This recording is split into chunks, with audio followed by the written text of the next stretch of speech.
Good morning, Raptor Freaks. Alexiot here at 9:10. That's right. I'm 20 minutes early because we got to get the spot early. I'm telling y'all, we got to get the spot early to win these games. That yesterday, all right, whoa. I know that a lot of people are upset and disappointed about the game yesterday, but we'll break it all down and we'll talk about it. I ended up going to the game. I was able to get to the game and I was very close to the court. I was in section 118 and I was 17 rows away from the court. And boy, was I loud, and it was a lot of fun. But I'll talk more about that. Very disappointing loss to the Celtics. There's a couple of reasons why we lost by 2 points to the Celtics. I'm going to blame a couple of things today. The main thing I'm going to blame is not finding the three-point shooters, specifically Peyton Pritchard, Grant Williams, and Malcolm Brogdon. In the second half, these guys did these little like barrages of threes, very much like the Minnesota Timberwolves did on the last game. And that is a big part of swinging things and getting somewhere with it. Thad Young pointed out in his post-game interview that this was a big problem, not finding these three-point shooters and them hitting these shots. So I'm in particular, I remember one shot by Pritchard late in the game that I was just like, no, no. I yelled it because he was wide open and I could see it all unfolding right in front of me. And then that was that last three that he hit that was really, really important. And then you couple that with Jaylen Brown's direct drives to the basket. One of the things the Raptors didn't do with Fred out, and it's too bad Fred wasn't playing because, like, honestly, he would have helped us in this area. Stop the ball in transition. Jaylen Brown would bring the ball all the way up the court, dribbling, and they wouldn't try and meet him until he was already in the lane. You can't do that, Raptors. There's two things you cannot do. You cannot leave three-point shooters open like you did last night.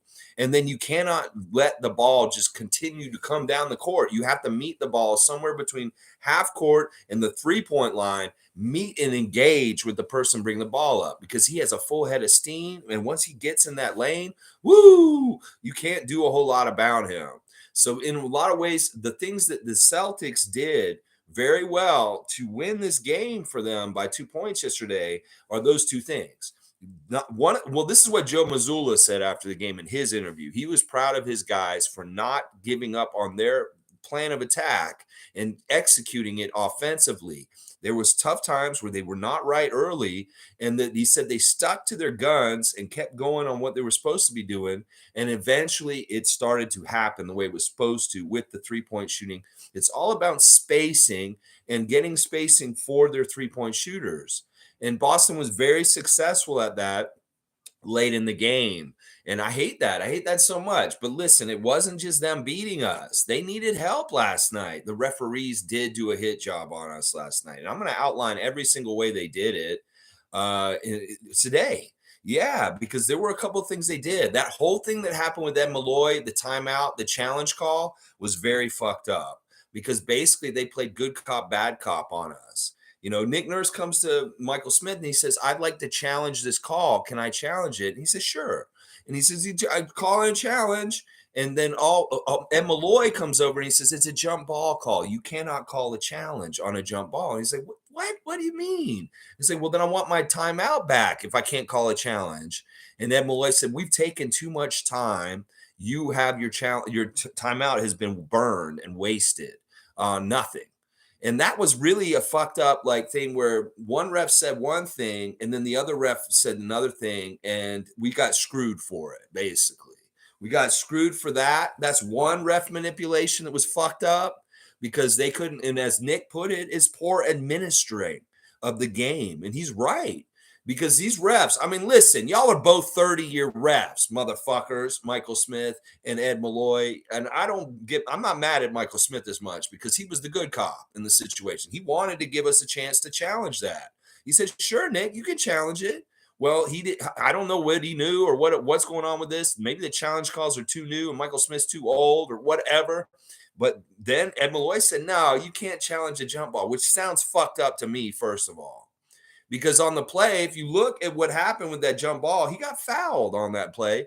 But also, we recovered the ball. The ball became loose, and then Pascal had sole possession of the ball. We should have just had the ball. So that was very, very fishy. Ed Malloy, once again, when he's involved with the Celtics, he helps them. And he did at the end of the game. He managed some interesting calls and some fucked up, like railroading us out of a timeout. And then also, that's just messed up when one ref says one thing and then a couple of seconds later the other one says it, and then it's even worse because the guy says, no, we've taken too much time, you're charged for your timeout. And that hurt because we needed a timeout late at the very, very end, and we ate it up on confusion generated by the referees. Now, the most egregious, the worst, there were two more incidents that I counted with the refs that were fucked up last night too. And I'm going to explain them right now because I really do feel like these added up to a 2-point loss in some ways. Sure, we didn't play well enough. Sure, we could have made a shot near the end. Pascal didn't have to turn the ball over. But wait until I tell you what I really think should have happened. First of all, there was more fouls committed by the Boston Celtics last night. I'm going to look at the box score right quick and tell you guys exactly how many fouls they committed, because this is messed up. I don't understand how we get to this. They committed 17 fouls. We committed 13 fouls. So we made 4 less fouls over the whole course of the game than the Celtics. Now, they got 15 free throws and we got 7. That is double plus 1. The amount of free throws that we got to take at the free throw line. Now, why does that not add up? If they have 17 fouls and we have 13 fouls, I'll tell you why. Because Malloy was using the side out manipulation on us last night. Every single call, if you notice, they do this on the floor. They would never allow any continuation, and they'd always make us side out every single foul. Side out, Raptors. You do not get to the free throw line. Meanwhile, Jaylen Brown, Grant Williams, these guys go into the paint, they get hit, and they get sent to the line. And that is why they have 15 free throws attempted, and we only have 7. We only have 7 free throws shot the whole fucking entire game. That is totally a ref manipulation. And then you want to know the very worst one of it all? In the last plays of the game, that play where we were in trouble and there was an inbounds play and Grant Williams pushed Gary Trent Jr., where do you think we were supposed to go at that point? Where do you think we were supposed to go? We had 5 fouls. We were in the bonus. Where do you think we were supposed to go when Grant Williams pushed Gary Trent on an inbounds play to the floor and they called offensive foul and gave us the ball? He was supposed to go to the line. And he was supposed to shoot 2 free throws at the free throw line on that play because that was a foul and we were in the bonus. And Gary should have been on the line to try and tie the game for 2 shots at that point in time when he was thrown to the ground on the inbounds play before the ball got inbounded. That's fucked up. Why did Malloy side us out and say, you guys got to throw the ball in and come up the court? He should have put us directly on the line at that point in time. And I don't understand how we overlooked that or how that fucking, like, why that happened that way. Is it because the other team had the ball and it was inbounds? Whatever. It was a foul and we were in the bonus. It didn't matter. You used up all those side outs before Malloy. Saying, no, Pascal doesn't get continuation. It's not in the act of shooting. You guys take the ball out of bounds and throw it in. No free throws. Well, we got all those fouls in the fourth quarter late. They started calling all these little before the shot, side out free throw shot fouls, no free throw fouls. Well, why didn't we go to the line when you push Gary to the floor at the last couple seconds of the game when we're in the bonus? That's so fucked up to me. So there you go. There's some ref manipulation, fucking up our challenge with the timeout. The amount of free throw shots that we got compared to how many times they fouled us and vice versa. I'm sorry. You can put them on the line. That's a very manipulative way of doing it. And he thinks he's slick and he's on the down low, but it's very, very insidious. The side out foul calls compared to how many go to the free throw line for the other team. And I'm sorry, the referees had a huge hand in why we lost last night. They really, really did. We were playing very well. We had Boston's number. They stuck with us and they hung around. But part of that was because they were helping them by getting them to the line when we weren't getting to the line. I saw it with my own damn 2 eyes. I was at the game. I saw them push Gary Trent Jr. at the end of the game. I was like, why isn't he going to the free throw line? That's what I thought. We're in the bonus. It says bonus on the scoreboard. He just got fouled. He should be shooting 2 free throws to have the chance to tie the game. That is what should have happened. But no, they made us inbound it. And then there was a fucked up play where Pascal turned the ball over at half court to Al Horford, and that's the game. The game's over. There, I can tell you right now, that's what should have happened. Now, all right, that I want to read what Ed Malloy, Eric Kareem got to interview Ed Malloy after the game, and he's explaining the whole confusion about the challenge call and the timeout with Nick Nurse. And this is what he said. This is so stupid. This is Eric Kareem is asking the questions. Before the Siakam Al Horford jump ball, did Nick Nurse ask any member of the officiating party if he could challenge the play he called timeout, if he called timeout? Malloy's lying. He said no member of our crew heard Coach Nurse ask if he could challenge prior to him calling a timeout. After Coach Nurse called the timeout, that is when he asked if he could challenge the play. And I informed him that it was not a challengeable play. He's lying. He's lying because Nick Nurse said after the game, he asked Michael Smith before he called the timeout, can I challenge that play? And he said yes. And he said, okay, I challenged that play. And then he said, and then Malloy came over and said, no, you can't challenge a jump ball that I call, which is bullshit because you should be able to challenge every single fucking call that happens on the court. What is the point of having a coach's challenge if you can't challenge anything that happens on the court? To me, that just makes sense. I don't understand how refs can just blanketly say, no, you can't challenge this. It's kind of like a cop saying, you can't challenge what I do out here. I just make the right decisions, judge, jury, and executioner, and you do not get to challenge my calls and stuff like that. It's very fucked up and strong arming. So he said, Eric Kareem said, to be clear, a jump ball isn't a challengeable play. And Ed Malloy said, that is correct. Well, that is a fucked up problem right there because a foul or something else can happen on a jump ball play that they don't detect.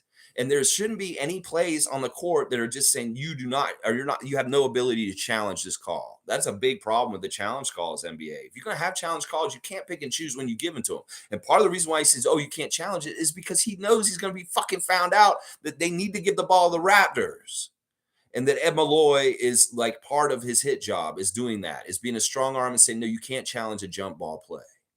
And so more questions. Eric Kareem said, can a timeout that is called by a coach be rescinded by the official, given back essentially to the team if he called it on the basis of information given to him by one of the referees that turned out to be untrue? And Malloy said a timeout can be rescinded. However, in this case, as I answered in the first question, we did not hear Coach Nurse ask for the challenge. And also, due to the length of the time that had already elapsed, we felt the timeout had to be granted. Oh my gosh, that is such bullshit. What about all the time y'all eat up watching cartoons all the fucking time? There was not that much time ate up by that time, and you did not have to take his time out at that point. Then he said that would be Eric Kareem said that would be because the teams had convened and discussed strategy, perhaps, or was there another reason? No, just the fact that we felt that it took a good amount of time at that point, and therefore we felt the timeout had to be granted. This is such a bullshit all around kind of way of fucking saying some bullshit right here. Oh my gosh, Ed Malloy, you're so full of shit.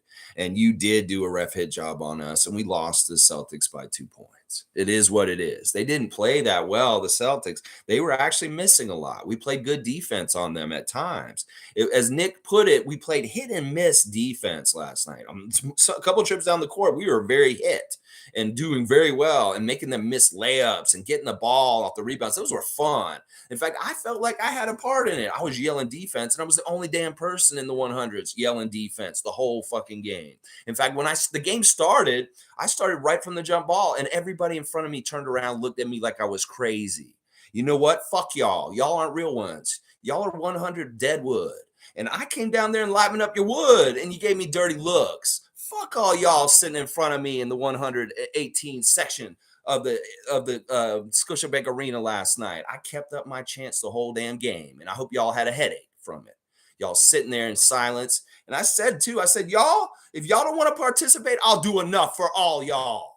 I said that to that crowd, and I did. I got in there, and I helped that defensive energy. You saw the Raptors scrapping and fighting and causing turnovers and making them miss and getting defensive rebounds and ending possessions. They did a really good job defensively on the Celtics. Look at how much they scored last night. Look at how many points they had by almost the end of the first quarter. They only had like 14 points. We kicked their ass in a lot of ways last night. We were beating their ass. And everybody can say, oh, they didn't have Tatum. Well, we didn't have Fred. Oh, we had Marcus Smart and Robert Williams get hurt. Oh, well, we had OG get hurt, and there were other things happening. There's a lot of that happening. Woulda, coulda, shoulda. It's the team's play, and whatever happens, happens. Well, y'all need a little hand helping, a little hand holding to get you to the end to win from Papa Ed Malloy, who did this last year. He gave y'all a win over us last year also. So there you go, Boston. I hope you're proud. You got your handed to you win by Ed Malloy for the season. You got one last year and you get one this year. It seems it's just mandatory. You're going to get one win over the Raptors because Ed Malloy is going to hand it to you. So there you go. You got it. Now, let me see. There was a lot of Boston fans who felt real chippy in my comment section yesterday after the game and talking in general. I want to respond to y'all first, and then I'll respond to everybody in the comments.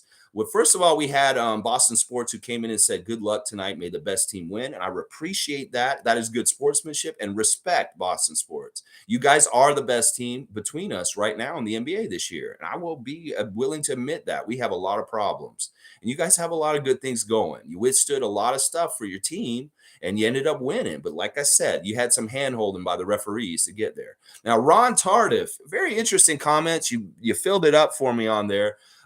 Suck it up. Don't tell me to suck it up. I am dealing with a bad Raptors season, and it sucks. But I appreciate your nice comments about great commentary and good stuff going on the channel. And I hope you will stick around and watch us if you find me entertaining. Click is saying we are a bad team and can't convince me otherwise.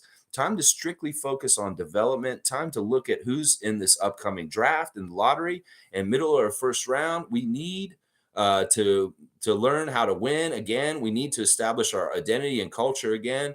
We were making fun of dumpster fire teams earlier this season, and right now it feels like we're one of them for the first time in over a decade. This sucks. This hurts. Well, I'm going to say this right now, Click. I know that I have the dumpster fire rankings, and we talked a lot about that in the summer and the beginning of the season. I don't feel like we're really a dumpster fire. I know you think that we are. And I know that you feel like we are, but we're very functional. There's a lot of things that are going on with our team that are right and going well. It's just that we're just still not adding up to winning necessarily in certain situations. And some of them are specific situations like last night with Ed Malloy. Some of them are just poor failure. Some of them are just really bad. And we're just having the really crazy luck of just being just below winning on every single thing. It's like I said, it's like a horror show of how can we show that we can lose very close games, play all out, play really, really good, and they just barely lose. I'm telling you. I mean, I know the refs had a big deal to do with what happened last night, but in some ways also, is Masai Ujiri that upset that we lost to the Boston Celtics by 2 points last night? I don't know. He may be like smiling in a little way and say, Ed Malloy, thank you for helping us tank on the down low, and nobody knows we're doing that, because that could be the case right there. Click. I mean, listen, I know that you're upset because you like to win and we really want to beat Boston, but in some ways, were we successful last night in a couple things? Well, we were successful in playing the hell out of that game and giving a good effort, but still losing and getting another loss and getting a higher percentage for a good draft pick this year. It's crazy. It's crazy, and it sucks. Sucks so bad. All right, Urban Ape, for your comment, you said the Raptors lost to your bench, you're a Celtics fan, 62-14. Now, I want to tell you that stat is misleading, Urban Ape, and I want to tell you why. Because you had two of your starters get hurt early in the game, and that meant Malcolm Brogdon and who was the other guy? It was there were two of them. Malcolm Brogdon, two guys off your bench, ended up getting starters minutes for the rest of the game. Grant Williams and Malcolm Brogdon ended up getting starters minutes. So in some ways, you should not add Grant Williams and Malcolm Brogdon's score to your points total. In that case, then you guys would be even with us, 14. Because those guys really became the starters. Once Smart and Robert Williams III left the game, Brogdon and Williams stepped into like starter 5 kind of minutes. So, making the argument that it's true, your bench did outscore us technically because these guys didn't start, but your starters got hurt and these bench guys became your starters.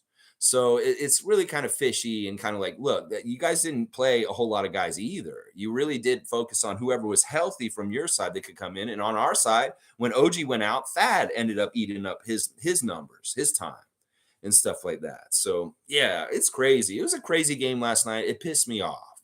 It pissed me off. It really did. And I was at the game and I was pissed off. And Steve and I almost got in a fight with somebody sitting behind us. Steve stands up for 5 seconds to cheer Precious's play where he was doing that little thing on the end of the side of the court after he made the shot.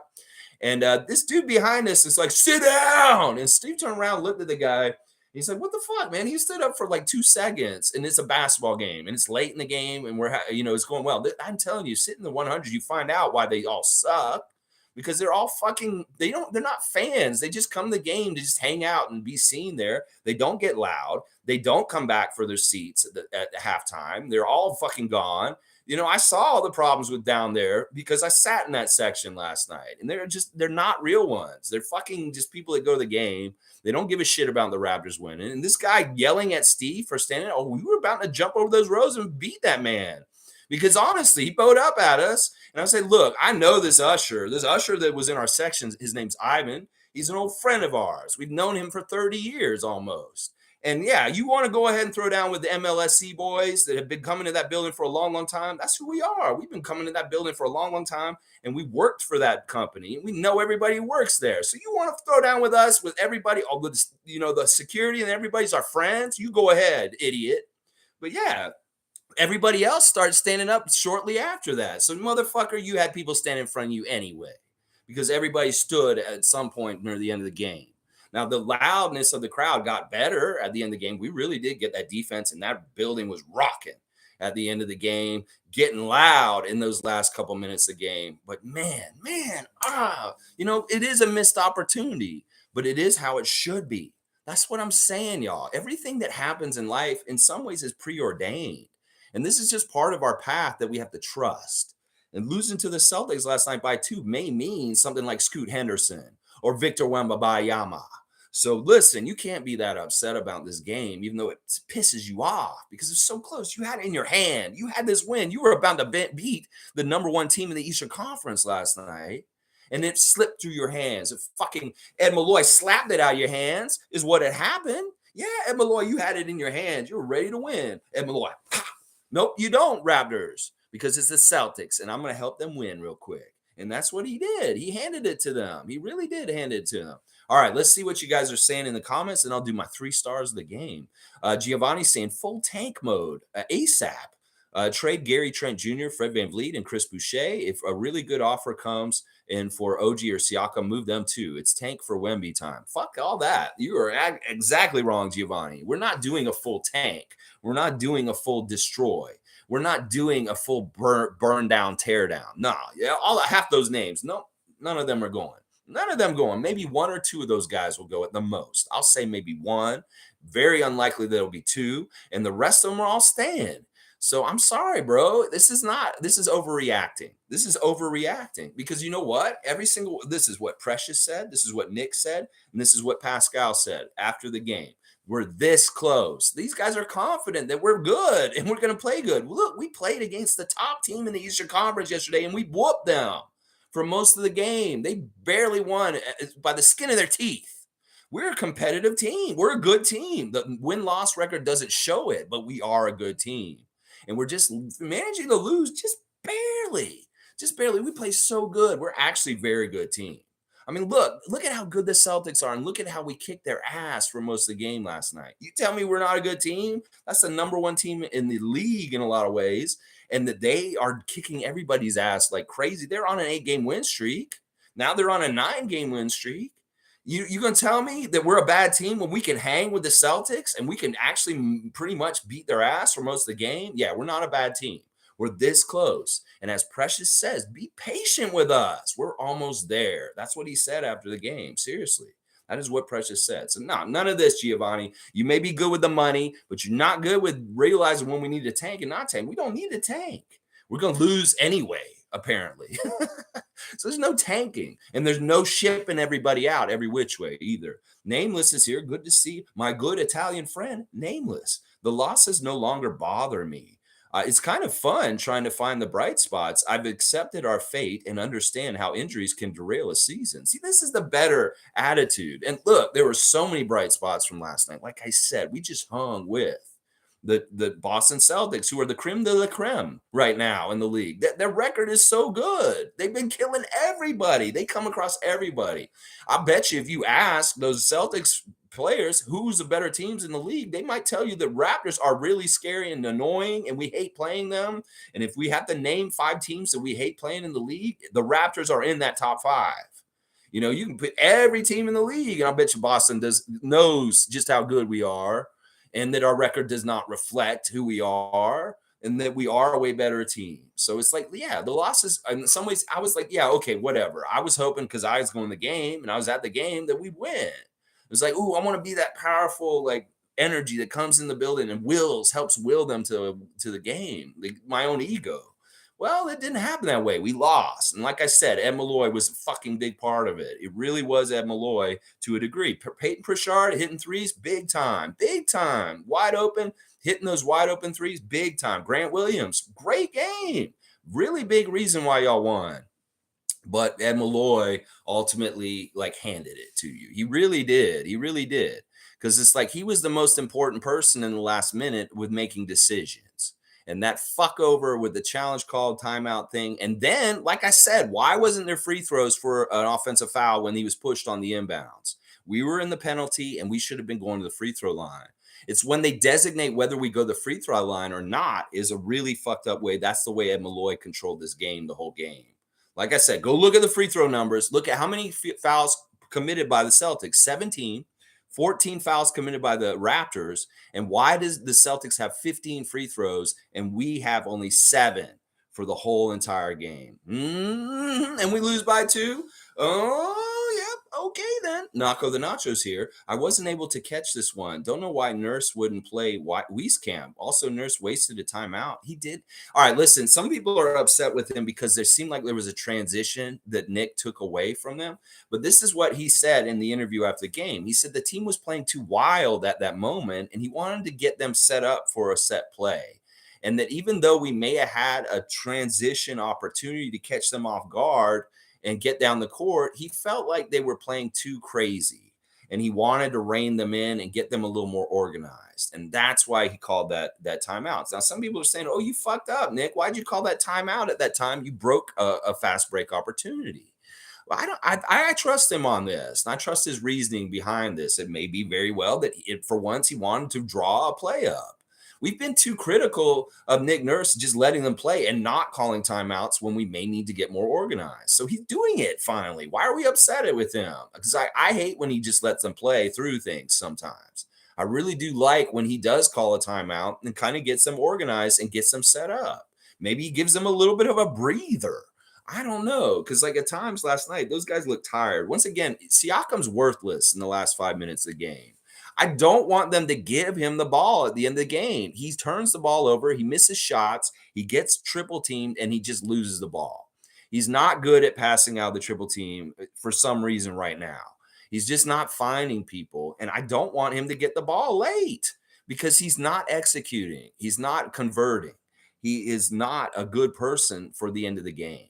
He just isn't. He just never has been. He's won a couple games in the very, very long time ago, like that Phoenix game where he made a shot, the buzzer beater, but there's not many games where you say Siakam has hit the big shot for us to win. So I don't understand why we give him the ball at this point at the end of the game. Sure, he can carry water, get a lot of scoring for us. There's some guys that are just good scorers, but they're not good at clutch.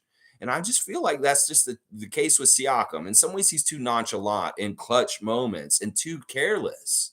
He has to clean shit up and be very, very calculating and very, very on top of things. In some ways, Siakam is like an improviser. He takes whatever situation is going on, he improvises to it, and he doesn't really have a clear plan sometimes. He's just kind of, oh, well, I'll roll this way, and then I'll shoot it this way. He's not actually like very much executing or thinking, I'm getting to this spot, and I'm going to make this shot. He's just kind of going free form with flowing with what happens. And in some ways, that's really maddening and it irritates me because in some ways it's very casual and it's not very like pinpoint, precise, like I am doing this and I'm going to make this basket no matter what. If he was that way, he'd be better in the clutch. But in some ways, he's too much of an improviser. and just like kind of go with the feeling of it. Well, you can't do that in the late game situations. You have to be like Michael Jordan, say, I'm putting this ball in the basket and you're not getting in my way and you're not stopping me. You don't do that, Siakam. So that's why I don't like him having the ball at the end of the game. He's not the right person. And then you see he gets a turnover by Al Horford. He's not smart enough or careful enough with the ball to be the guy that we could depend on at the end of the game. It's much better in Gary's hands. It may be in a lot of cases better in Scottie's hands, and it might even be better in Precious's hands, is what I'm saying. Now, Freddie, of course, if Freddie had been playing, he would have been the guy that should have got the ball for sure. So, yeah, I don't know why he didn't play Joe. It is what it is. Joe didn't get to play. It is what it is. I mean, it could have maybe counterbalanced with some three-point shooting for us, because that was a big area that we did lose, was the three-point shooting. We made it up in other areas. It's very weird how they shorted us and messed us up. They messed us up at the free throw line by shorting us there, and then 16 made three-pointers by the Celtics to our 7. That's a huge 9 points that we have to make up. We made more shots than them. We shot better than them, 54% from the field. They shot 45. But the three-pointers, the amount of three-pointers they made in relation to us is a big part of why they were even with us. And then also the refs helping them with the free throw discrepancy. That was a big part. We even on rebounds, 41 to 41. We had 24 assists. They had 25 assists, very even there. The steals and blocks were quite even. The turnovers were very even. They had 15. We had 14. We killed them in the points in the paint. That's the counterbalance for the three-point shooting. They made all these shots out there, but we dominated the inside, 54 to 36. So it was a very even game, and that's why it's a 2-point difference at the end of the game. Well, there's something that even, and the other team is struggling for a lot of the game, and we're kicking their butt. Well, the referee gives them a helping hand. And Tom Duke saying that Ed Malloy was part of a new way to lose for us. Screw Ed Malloy. Yeah, that challenge fuck up was really fucked up. And like, honestly, you couldn't, I really don't like the way he described why it all went down and how it went down, because honestly, Michael Smith said something different to Nick Nurse, and you said something totally different to him afterwards, Ed Malloy. And that's messed up. That's totally messed up. And honestly, like Nick said, that's bad administering of the game. It's bad administering. Now, that's the most apparent open part of it. But like I said, you can understand the proof that I just gave you about the free throws. And then, like I said, why wasn't Gary going to the free throw line in that very last play when they inbounds? They were inbounding it. The Celtics had the ball. They're bound to inbound the ball. And Grant Williams pushes Gary to the floor. That should have been him on the line for 2 free throws. But instead, it's a side out, and not even down on our end of the court. He makes a side out right there with like 3 seconds, and Pascal's got to try and dribble up the court. Why is Pascal doing it, first of all? I know that he's good at head of steam and stuff like that, but he's just too much of a turnover machine. In fact, he had 6 turnovers last night. So it's like, in some ways, all right, Nick, maybe at the end of the game, when you're thinking about who you want to go to at the end of the game, look at your stat sheet and say, who has the most turnovers? Don't go to them. Because obviously they already have a proclivity to turn the ball over in this game with the personnel that's attacking them and doing things to them, because he had already turned the ball over 5 times. So why are you giving him the opportunity to turn it over for the 6th and final time on the final possession of the game? I don't understand that, because Siakam was not taking care of the ball very well the whole night. He was turning the ball over left and right in different places. And in some ways I don't want to make him one of the 3 stars of the game, but I have to, because he really was important. 29 points, 14 of 23, great shooting. Missed all 4 of his 3-point shots. I don't like that. And that would have helped if he could have been hitting his threes. Almost a triple-double, just 1 rebound away from a triple-double, 10 assists, 1 block, 6 turnovers, a plus 10, though, guys. Siakam had a really mixed bag kind of game. He was really good at times where he's making all of his shots and doing great things, but also at the same time, there's my criticism of him.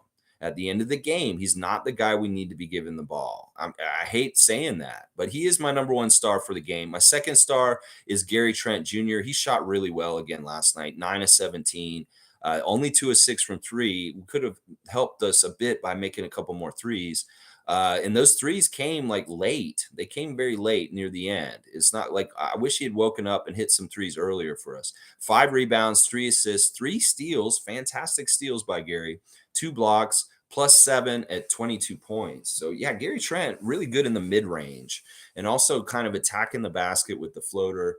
And then the third star is Precious. Precious had a double-double last night, 17 points, 11 rebounds, 3 assists, 2 steals, 2 blocks, plus 13, 7 of 15 from the field. He had a key three, made both of his free throws this time. Ain't no Howlin' Wolf out there in this arena, so he can make his free throws in this game.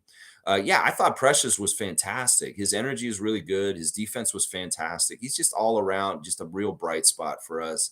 And he makes me so happy the way he's playing. And it's really interesting to hear his attitude after the game in the interview. He's very confident. And he really does believe in this team, y'all. So we need to be like Precious and be confident in this team because he's confident in this team. So those are my 3 stars, Pascal, Gary, and OG. Now, Scottie had an interesting game. He started really hot. He made 2 threes very early in the game, which was fantastic. And he only scored the 10 points in the first half. He had a disappearing act in the second half this game last night. This is like a weird thing where he'll play really good for half the game, and then in the other half he just doesn't score at all. And that's what happened last night. He did not score in the second half at all. 3 rebounds, 5 assists, 3 blocks, a +1 with 10 points, only 10 points. And once again, like we're not going to play much of a bench, Nick. All these starting guys got to get way more points. Like OG got hurt and he had to leave, but he only had 12 points before he left. He was playing pretty good. He was 5 or 7 for the field, 2 of 2 from the 3-point line, 3 rebounds. He was playing very okay. He wasn't bad. But then he got hurt and then he never came back in the game. And Thad ate up his minutes in the second half. 4 for 6 for Thad, 8 points, 2 steals, 1 assist, 3 rebounds, a -12. And this is the really stark thing about the Raptors stats about last night is the whole bench is all negatives, -12, -8. And then the starters are all plus. So that is, I know in some ways we've talked about the plus minus not being a very good stat to look at, but that to me is very stark that every single starter had a plus minus, and every single bench guy had a minus plus minus. Not good, not good, not good. But yeah, that's the Raptors. Boucher in particular was not very good. He had the -18, 6 points, 5 rebounds, 3 of 7 from the field. He had an ugly 3. And then Hernan Gomez, 10 minutes and nothing, 2 assists, 1 rebound. He's cutting, he's out there moving around, but man, you need to score more. And then Malachi, goose egg in 5 minutes. It only took 2 shots, but he missed both of them. And yeah, that's just nothing. No bench scoring. We get 14 points off the bench from Thad and Chris.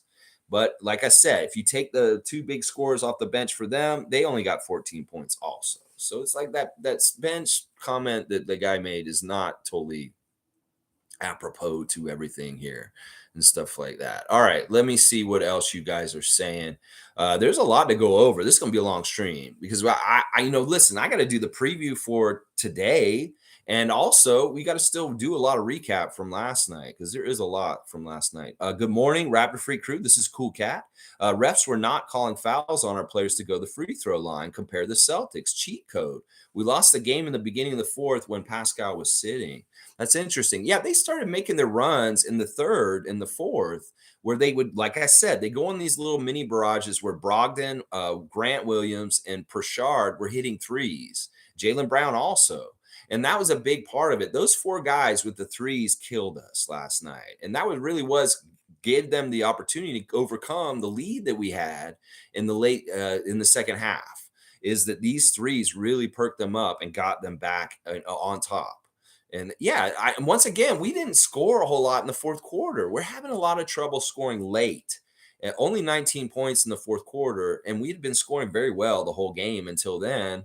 And then, especially in the last 3 minutes of the game, very anemic scoring, just not a lot of the basket going through the hoop in any kind of way for the Raptors. I think we got a 3 from Gary, and that was basically it, other than 1 free throw from Pascal. He made 1 free throw, and he missed 1 free throw in a clutch situation late.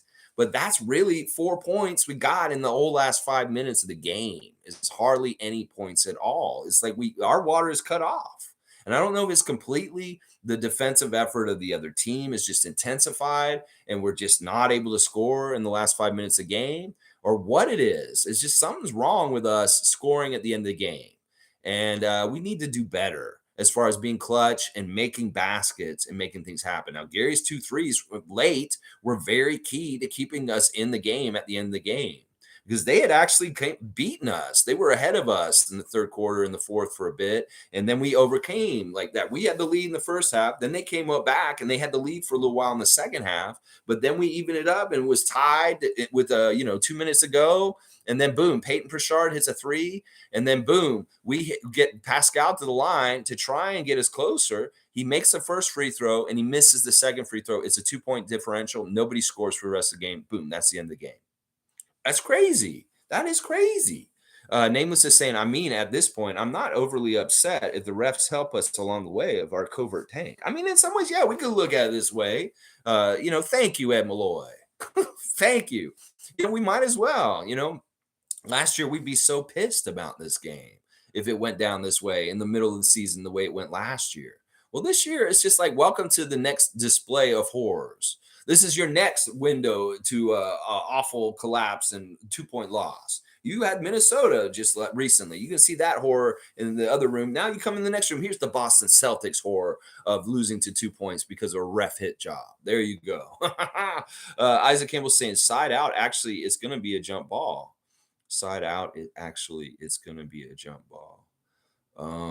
Yeah, there was really fishy shit with that jump ball shit. And of course, they go right into a second jump ball with Scottie and Horford. And I was like, man, we have a better chance to win this jump ball because in the first jump ball, basically, Scottie went and took it. He made it all about him. And he's like, I'm getting this ball no matter what. But Horford did get his hand on it. Yeah, the jump ball stuff is so, subjective. And it's really like, okay, he's got his hand on it, he's on his hand on it, but possession. And sometimes guys are calling timeout at the same time and they say, no, it's a jump ball. There's all kinds of ways that they can call it and do things that are weird. And this was a totally weird situation where Michael Smith told Nick something and then Ed Malloy told him something completely different. And that's the refs not being on the same page. And these guys are 30-year refs. They've been around forever. I guess the new rules, they don't know them very well. Because that's what's happening here. I think that is what it is. Let's see. The manipulation must be investigated. I think the league condones it. Well, yeah, they probably listen. Fans are smarter. That's why they could do this shit, and the average fan wouldn't notice it. They wouldn't even pick up on it or look at it or even see any of this stuff. Well, that's what I'm saying. That's why they're under such scrutiny at this point, and we do really look at them. But yeah, for real, the league does have narratives that they want to push, and they do give helping hands. That's what I'm saying. I have no respect for the Celtics and their winning, and what they do is because the league sets them up to do this. They want them to do this, and they roll out a red carpet of we're going to give you all these benefits hidden and help you guys in different ways. And that was evident from last night. Ed Malloy was helping the Celtics to win that game last night. And that's why, like I said, they do all these things to hurt us, to stop us, and we have to overcome it. Meanwhile, everything is easy and laid out for them. And that's why I do not respect the Celtics as a top team or anything, because I know they get help on a regular basis all over the place. From the league, they get help in the schedule. The way they write the schedule in the first place is written out to help them. And then they get help from the referees game to game, different nights. Sure, and some nights they're a juggernaut and they just blow people out and win. But on nights maybe when they're close and they're not playing as sharp, the referees probably do help them quite often. Yeah, they want them to look good because it's part of the money making, and they Boston's this popular team, and they want more Celtics fans that have been around forever to be engaged and watching the league. The Celtics are a sub 500 team. There's a huge part of the fan base in the NBA that doesn't watch. So there's a lot of financial reasons to make the Celtics a good winning team. And yeah, so there's a lot of stuff that is condoned and actually probably set up by the league. Angry Mexican saying, you guys shot 54% as a team and lost? Only one starter for Boston was in double digits last night. If Jason Tatum played, it's a blowout. It's time to pack it up, Toronto, and prepare for the draft like us. All right, this is Charlotte Hornets fan here. Y'all just got beat by the Celtics 2 in a row also, recently. So don't even come in here. And, listen, I appreciate you subscribing and being here, Angry Mexican. But this isn't nothing to do with you, man. I don't even understand this. First of all, have you been listening to what I've said about what's happened with the game last night? We did shoot better than them. But like I said, they made up for it with 3 points more than us. They made up for it with more free throws than us. And those are the counterbalances. And in a lot of ways, that free throw stuff is completely controlled by the referee crew. So there you go. There you go. There's a part of the reason. Listen, we're going to keep playing. We're going to keep kicking ass. We're going to be keeping playing until you get to see us in Charlotte near the end of the season, and we'll still be playing as hard as we can and be kicking so much ass by then. Watch. I'll bet you right now, Angry Mexican, we're not folding up. We're not going to be like you guys. Trust me. We're still playing to win. And we're still going to try and we're going to do it. This is what the team's saying in the interviews after the game. And I go by what they're saying because they're the team. They are still trying to win. They're not tanking and they're not trying to lose like people are saying. Listen, we didn't have Fred VanVleet last night. We can counterbalance this all kinds of different ways. They didn't have Jason Tatum. We didn't have Fred VanVleet. We don't know. They're X factors. They could have been a factor. Now, somebody did say, this was one of the comments by Ron yesterday, that Jaylen Brown is better than Pascal Siakam. Well, let's break that down real quick from last night, just from last night's game. I will actually do a statistical against each other. We're going to go through every category for the whole game to really practice this. All right, they both played pretty comparable minutes. Siakam played one more minute. He played 43 minutes like his number, and Jaylen Brown played 42 minutes. Now, they both took 23 shots. Who made more shots? Jaylen Brown made 10 shots. Siakam made 14. So Siakam gets the first point for shooting better than Jaylen Brown. So 1 point Siakam, 0 Jaylen Brown. All right, at the three-point line, Siakam shot 0 for 4. Jaylen Brown shot 4 for 8, which is fantastic. We'll give a point to Jaylen Brown for being the better three-point shooter, okay? 1-1. At the free throw line, Jaylen Brown got to the line 3 times, made all 3. Siakam got to the line late and missed one of them and made one of them. We'll give another point to Jaylen Brown. So he's up 2-1 at this point. Now we'll look at rebounds. Siakam had 9 rebounds. Jaylen Brown had 8. So we'll give Siakam the rebound point. That's 2-2. Assists, 6 assists for Jaylen Brown, 10 assists for Siakam. We'll give another point to Siakam. That's 3. Steals, 3 steals for Jaylen Brown, 0 for Siakam. Back tied again at 3-3. 1 block for Siakam, 0 blocks for Jaylen Brown. 4 points for Siakam, 3 for Jaylen Brown. Turnovers, Siakam 6, Jaylen Brown 5. All right, we'll give this one to Jaylen Brown for that one also because he got 1 less turnover. They're pretty even though on that. And then we'll go to plus minus. Siakam had a plus 10 plus minus. Jaylen Brown had a -4. So Siakam gets that one. That's 5. And then boom, points 29-27. Siakam gets that one to 6-4. Siakam's better than Jaylen Brown last night. Statistically, overall, the better player than Jaylen Brown last night. So there you go. All right, Nako's saying, what a good game from Koloko in the G League. All right, let's do the G League game. This is a bright spot and a fun game to watch last night. That was a lot of fun. The G League won 135-126 over the Wisconsin Herd in Oshkosh, Wisconsin last night. My 3 stars for the game are Ron Harper Jr. was a big factor off the bench. Did not start in this game. Was 7-12 from the field, 4 of 8 from three-point range. In fact, 2 huge three-pointers late by Ron Harper Jr. to help them win this game. He was a plus 17, the highest plus on the team, 22 points with 5 rebounds, an assist, and 3 blocks. So Ron Harper Jr. is my player of the game for the Raptors 905 last night. Didn't start and came off the bench and played fantastic. My second star of the game is David Johnson. David Johnson was great last night. He got the start, and he played fantastic. 8 of 11 from the field, 4 of 6 from 3. 2 of 3 at the free throw line, 5 rebounds, 8 assists, 1 steal, a +2 with 22 points. One of David Johnson's best games as a Raptors 905. I had to recognize it. And we'll give the third star to Koloko, who was fantastic last night in his G League debut. 6 of 9 from the field. He did hit a 3 at one point. And it was really funny to hear Joe Wolf, who used to play in the NBA a long time ago. He played with Ron Harper Sr. on the Cleveland Cavaliers for a little while. Joe Wolf is a funny old player to me. He was saying, whoa, he can hit threes too. Well, that's just unfair. And they saw Koloko and some of the things he could do with his skill set.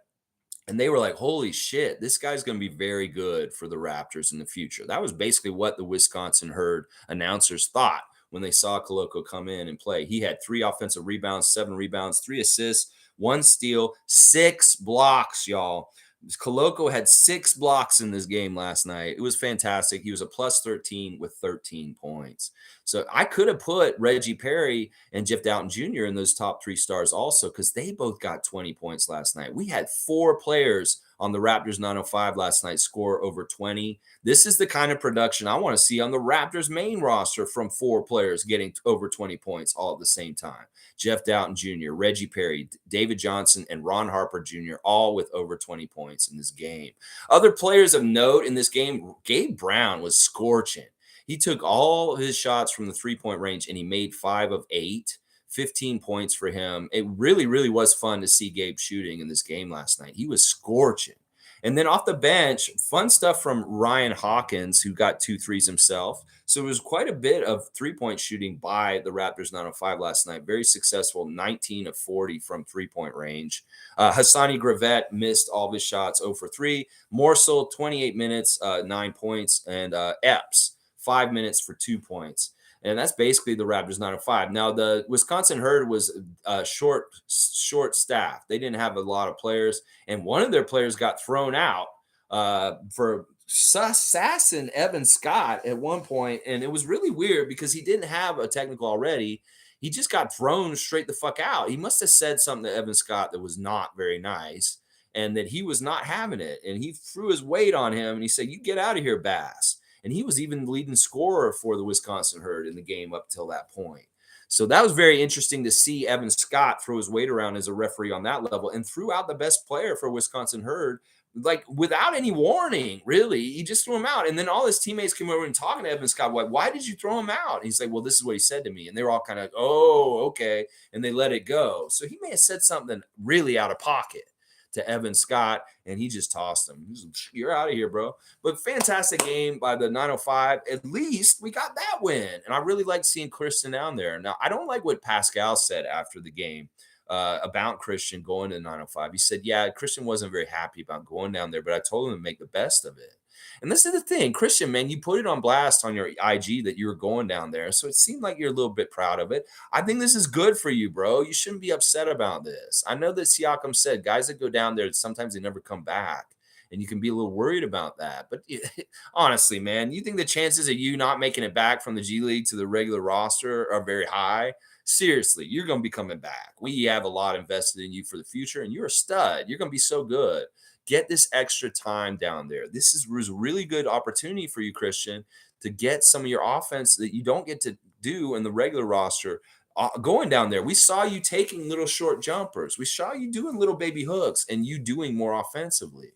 You playing at the G League level will be so much better for you offensively in the long run on the main roster. So please stay down there as much as possible. Soak up as many minutes as you can and develop your offense further down there, because you won't get to develop your offense on the NBA level. You will on 905. So do it and just enjoy it and take it as something very positive and good for your long-term career. That it's not a demotion. It's not, you're not in danger of getting stuck down there. Trust me, Delano could be in danger of that, but not you, bro. You have been the center we wanted for a long time, and you will get back to the other league. So don't worry about it. You will be back out of the G League. Trust me. Thanks for bringing that up, Nako. And yeah, that's my G League report for yesterday against Wisconsin Herd. Lolita's saying, good morning, Raptors freaks. The refs suck. Yeah, they really pissed me off. They really, really pissed me off. I don't like being right all the time, because yesterday morning I said, well, yeah, we got to watch out for these refs. And boy, was I right. I wish I had been wrong. I wish that Ed Malloy hadn't been such a factor in how the game got determined last night. He really was. And this is never good. It's never good when a referee is in the middle of the reasons why things happen on the game. And he really was. Tom Duke saying, I was yelling in my living room, but also swore I was also hearing you, Lex, screaming at the game. Could be, Tom. Like very early in the game, if you heard somebody yelling defense behind Jack and Matt, I was sitting behind them. So could very well, you could have heard me, because there was one voice yelling defense consistently every time Boston had the ball in the first half. And that was me Only me and nobody else around me. They caught on the second half and there were more people, but not anybody around me. It was the people upstairs were yelling defense loud enough. But still, that crowd it really disappoints me how bad the 100 level is with the quality of fans down there. These people do not care about this team in the way that we care about it. They're just down there, just casuals, sitting down there like bumps on a log. And like honestly, I don't even think they care about basketball. They just like being at events. The people, just from how I felt, like the vibes around me. Seriously. Let's see. Cool Cat saying, not sad anymore. Our young team will learn about details. Masai and Bobby will improve our team. Teams blocking us from getting a center we will find an experienced one in the entire world somewhere. Yeah. I love Cool Cat's statement here. It's like, listen, we got to take it for what it is. It's a great thing that we have this channel and we have each other to kind of weather it. I think that if we were all by ourselves and kind of, we could get into bad places and not see the bigger perspective of things. Bobby and Masai are fantastic at what they do. And we got to understand we have all kinds of amazing assets and all kinds of opportunity to be free to go in all kinds of different directions. That in some ways our freedom of what we do and choose is a real strength right now. And that we have way more good assets than to hang our heads and be worried about the future. There's so many good things about what's happening with our team other than the losing right now. And that's where we need to keep our focus, is that the long term and everything is really, really good. And it's just right now, this is the really, really hard, difficult part. This may be the hardest part of Scottie Barnes' whole entire NBA career is this season. I hope to pray for that and that he's a Raptor for his whole entire career, that this is the difficult year that he will always remember and never have another one like this ever again. And that could very well happen. Seriously, he could click and figure out something with him as a superstar, and boom, it may be in his hands that he says, I'm not going to have a season like I did in my second year ever again. And that's partially because I'm taking responsibility and forcing my personal will on the games from now on, because he's going to get there, seriously. And he'll be a guy that's more likely to take that at the end of the game and be successful than Siakam. I love Siakam so much, but there's certain levels of what they can do in different ways, and some of it just doesn't work. And Siakam in clutch is not working. It just isn't working. It really isn't. Yeah, we're gonna have a center of some sort or something. Bobby and Masai got to figure it out. We're seeing the problems, and they will fix things, and they will make something happen. We just got to trust in them and wait and see what they're gonna do. It may not be time yet. Maybe a little bit of time. They may not do anything with this trade deadline. It may all happen in the off season. So we need to be ready for anything and not be disappointed. Like I said, we are spectators. We don't get any control over this. So anybody who's getting upset because they're not getting what they want, well, you never had any control over the situation anyway. And you just getting upset is just like a little kid having a tantrum. All right, G saying, this is the only game this year that I believe the refs were extremely biased. Forcing Nurse to take a timeout because he asked for a challenge, said no to the challenge, but forced a timeout. I know. It's almost like it was like they were grifters or like a snake oil salesman, or they're like a con artist. It's like that was very much like a con artist. Like Michael Smith. So, yeah, sure, you can challenge this call. He's the nice guy. Michael Smith is a nice ref. And then you have the bad ref, and Malloy's like, no, you cannot challenge my call, a jump ball. How dare you challenge my call of a jump ball? You cannot challenge this. This is unchallengeable. Well, I don't think anything should be unchallengeable in the NBA. I think every single fucking kind of play on a court in the NBA should be able to be challenged. And that's just a cop-out, kind of like an extreme power cop-out by a ref. To say, no, you cannot challenge me on this call. Well, what the fuck? Maybe we can, because you did get it wrong. I'm going to be very curious to see the 2-minute report for the game last night. And like, I wonder if that was a mistake, not putting Gary on the line at the end when he got pushed to the floor. That is a huge part. That was the part that, honestly, he goes to the line. You know, he's money. He makes both those free throws. We go to overtime. We're at home. Boom. We can win this game. But we didn't get that opportunity. We got a side out instead of free throw line. That's messed up. I don't understand that still. But G, thanks for coming in and chiming in. Ramadan is saying this game shows how the offense can be run without Fred VanVleet if Fred gets traded. course, the Fred hater is going to come in and talk about that. Well, this also shows that maybe we needed his leadership and direction to make sure we won the game at the end of the game. In fact, I would have loved to see a couple of Freddie threes in the fourth quarter last night. So this also shows that we probably could have used him, and it may have helped us win this game. He may have been that little bit that put us over the top to win this game. So I'm not going to go with your line of thinking. I'm going to go with the line of thinking that we missed him and that he may have been the part that could have helped us get over the top. G saying, because of that challenge, the last inbounds was from the backcourt due to not having a timeout left. Yeah, it all snowballed into each other. The fact that we lost that timeout meant that we couldn't bring the ball up the court to our side of the court. And that wasted timeout was a huge factor in the last play also. Yeah, G's exactly right. It snowballed into each other. As far as this is a problem that Ed Malloy started, and it just got worse because of later too. Tom Duke saying, Ronadan, are you happy with the result? We would have won with Fred on the court. So many fans today won't be watching Raps and versus Knicks. Adios. Yeah, whatever. These people, they don't want to watch. That's fine. We'll watch them. They're all to us. The real ones. The ones that are going to stick to it. Watch. We're going to win the game today. That's the funny thing. They won't watch today, but then we're going to kick the Knicks' ass today. Yeah, we are. Trust me, we will. These guys are pissed off from last night, and we just beat the Knicks, and the Knicks are still on a losing streak from when we beat them the last time. They have not won. They've lost three games in a row. We beat them, and then they lost 2 games after that. So, yeah, let's keep that streak going for them, and let's end our losing streak, which is at 3 games right now ourselves. We've lost 3 games in a row. I hate this. I hate this so much. Whatever. Let the real ones stay and let the other ones go is what I'm saying, Tom, dude. G saying, did you like how it ran without Fred? I don't think it was that great, to be honest. No one has an elite enough handle to bring the ball up. When they clamped on D at the key is when they fumbled. This is the biggest part of where we miss Fred is what I said earlier. Jaylen Brown, when he brings the ball up the court, was not getting stopped. Nobody was meeting him after he got across half court. And that is like basketball 101 for a point guard defender, is that you stop the ball. Well, nobody was stopping the ball. And there's a point where we needed Fred. Because Fred consistently will do this. He will get in between Jaylen Brown and the ball coming. And too often, Jaylen came straight line, straight to the basket. And he had too much of an easy, like he'd make a crazy acrobatic circus shot around somebody in a layup. Or just like him just getting the basket sucks because they collapse on him. And then he kicks it out and hits a 3 for Peyton Pritchard outside. That's what I'm saying. It's really important to stop the ball's momentum coming down the court. You can ask anybody who plays against Scottie Barnes. You got to stop him because that momentum coming downhill, you don't want to deal with it in the lane. And nobody was meeting Jaylen Brown before he was getting past the 3-point line. He was getting right in. And that was what Fred would have done if he had been playing. So there's another area I can tell you right now where we missed Fred. We missed him for clutch threes and stuff he could have done late in the game to help us win, the determination, the managing of the game. And then also stopping the Celtics in transition from Jaylen Brown coming just right in the lane, easy and laying up.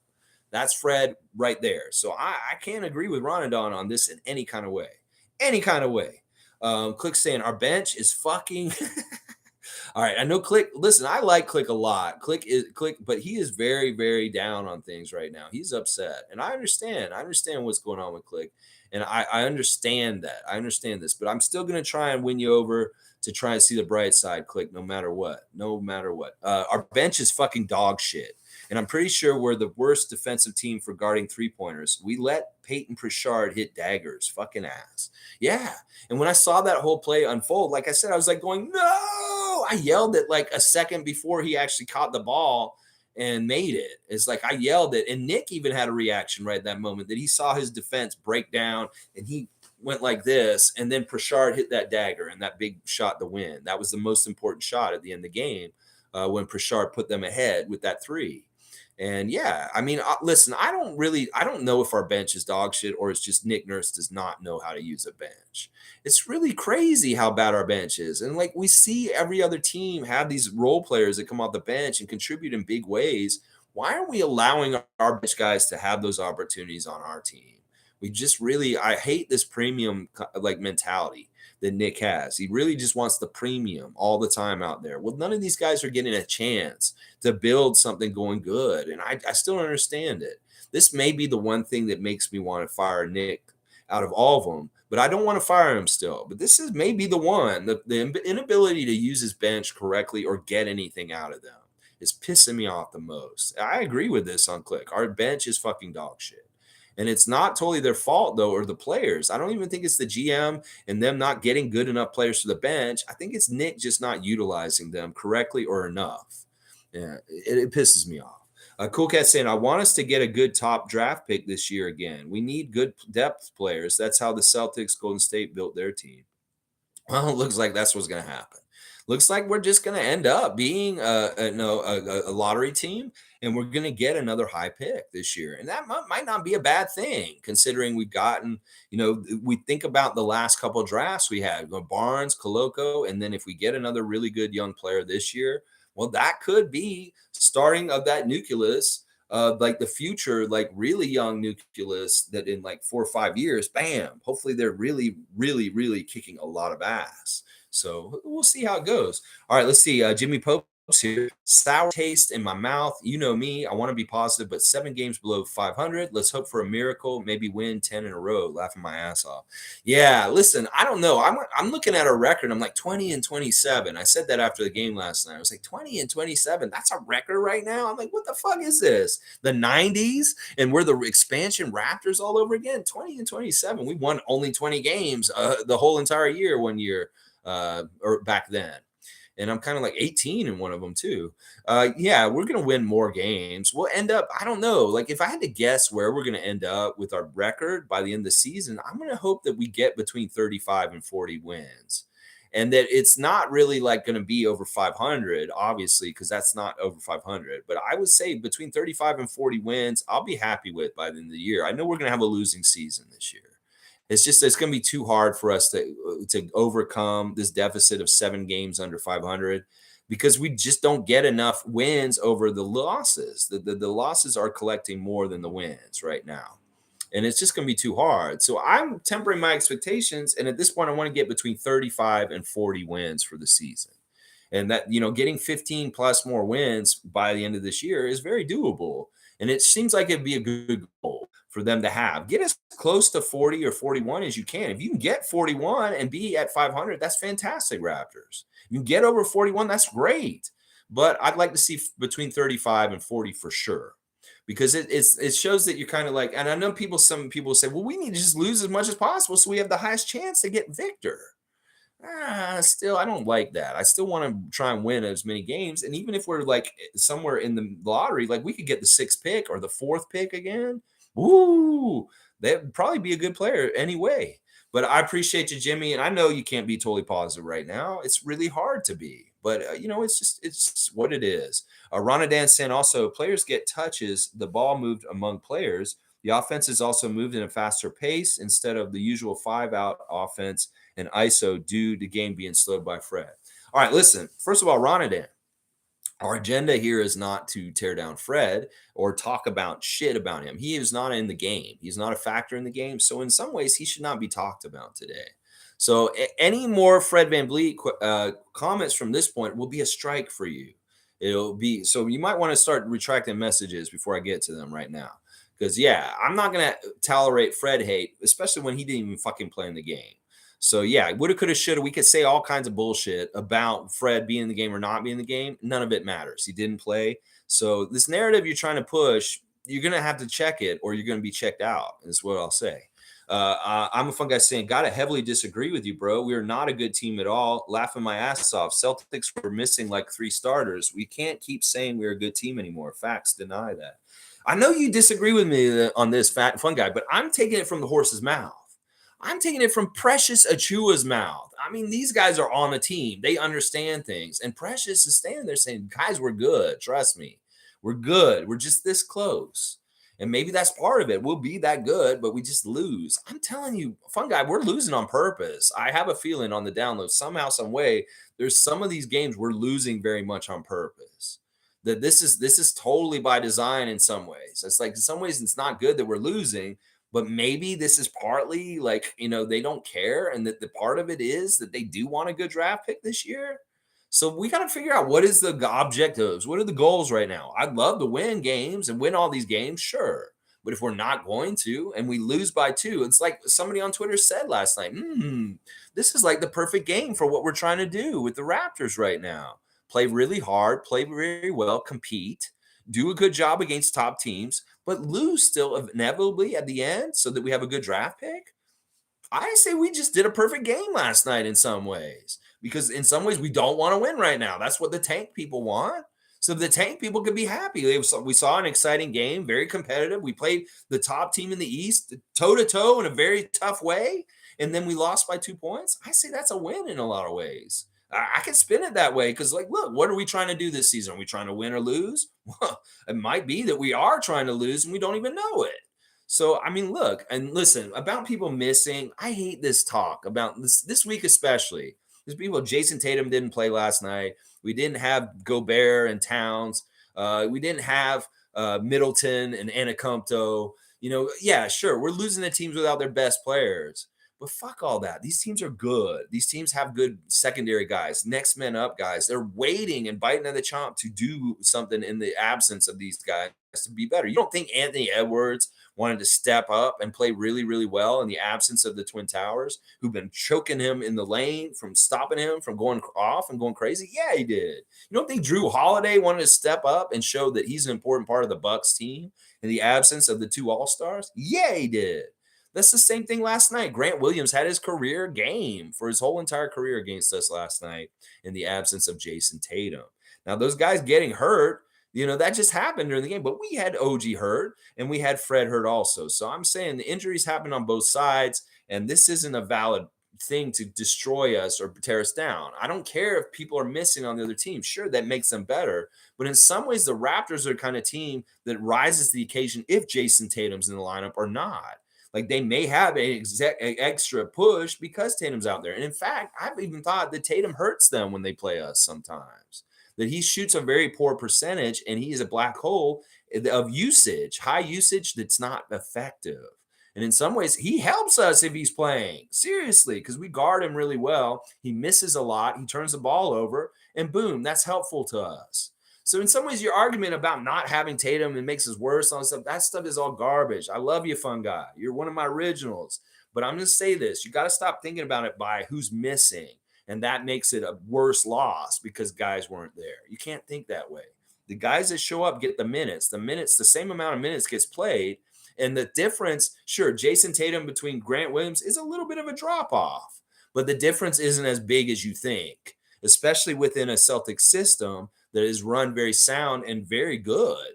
It doesn't matter. You can plug in whichever shooter that they have around that whole roster, and they can do the same damn shit that Jason Tatum does in that shooting part of it. He may not be able to do all the talented stuff that he does, but there are people that can fill in the roles that he does. Jaylen Brown himself can do everything that Tatum does. So it's like, it's not a big deal if guys are missing. And it's not a slouch when we lose to these teams. I'm sick of people saying, oh, we lost this team without them and we had everybody. Well, we are having very big problems with our system and who we are and our roles and our team identity. And they aren't. And they have one guy missing. They have a guy step in and they know what they're doing still. We don't totally know what we're doing and who we are in some ways.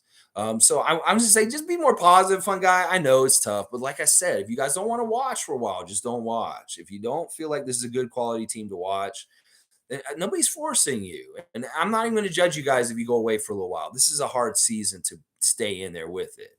And it's like, listen, it is what it is. And it's tough. It's frustrating. I know. G saying they had one more assist as a team versus the Wolves. I think there is some bias in your comments. If we're being real, Scottie's stats are best when he plays with Fred. They actually play well together. Yeah, they really do. I mean, the symmetry, the chemistry, the synergy between them is actually good. There's one point in the game last night where I saw Fred obviously wearing his black button-up shirt. He looked like he was in a syndicate or something. I was like, Fred, you look like such a gangster. He took Scottie to the side after a timeout, before they came back on the court. He talked to Scottie for a good 10 seconds with instruction. And he was very, very loving and benevolent about it. And Scottie was accepting and taking it in. And he was like nodding his head. So it's like there's no problems with them. And there is a lot of respect and love between them. and that Fred's not playing and Scottie's getting coached by him in the middle. I love Fred being out there at the end of the game. He's standing at half court arguing and talking to Ed Malloy about all his bullshit in the game. As an extra coach, Fred was out there politicking for us. And I appreciate that. That's what I'm saying. Fred cares so much. The man didn't even play. His whole entire family sitting at courtside. We saw Sue Danforth and Shantae and his brother and his kids were even there last night. So it's like the man didn't even play and his whole family's showing up. All right, let's keep going. G saying, look at Scottie's stats when he plays point guard versus when Fred does. They still lost the game. Scottie did. Scottie is best as a point forward. A point guard needs a good handle to break down defenses and dribble out of doubles. I listen, they talked about this after the game with Nick. Nick says he likes both looks. They're very extreme and different, whether he's the center down low or he's a point guard running things. To me, I much rather like him as a center point guard in some ways. Like I said the other day, if he can be a conduit where Fred is the point guard, he brings the ball up and he's outside, but Scottie's getting positioned for low post. He can lob it to Scottie, and then Scottie has the option to either be a low post threat and take it to the basket, or he can kick it out to somebody when that defense collapses on him because he needs that attention. He can beat anybody one-on-one in this league. I don't care who it is. They're bigger or smaller or whatever, faster. He can figure out a way to beat anyone. He beat Jokic. He'll beat any of the big guys. He'll beat any of the little guys, of course. So Scottie demands a double team, and then he kicks it out. And he's so good at he loves finding people out of the double team. So he's better at it than Fred is out of the double team and Pascal's out of the double team. And that's why I think that setup's better and that Fred is integral to it because he's important for the entry pass to Scottie to initiate this whole action. So that's how I feel about it. And I think Scottie's got good dribbles. And he does that little between the legs and he goes all around and stuff like that. I don't think that's the issue. I think the more of the issue is that it's just experience. Fred has so many more years of playing in the NBA and understanding things. He's more veteran and understanding with experience what works and what doesn't. And Scottie's still trying to figure it out. And that's a little bit where he may be careless or have problems or stuff. Forgetful saying, good morning to all. First time I wholeheartedly agree. Refs decided the game. As for tanking, some folks will never realize that the greener grass over the fence is an illusion.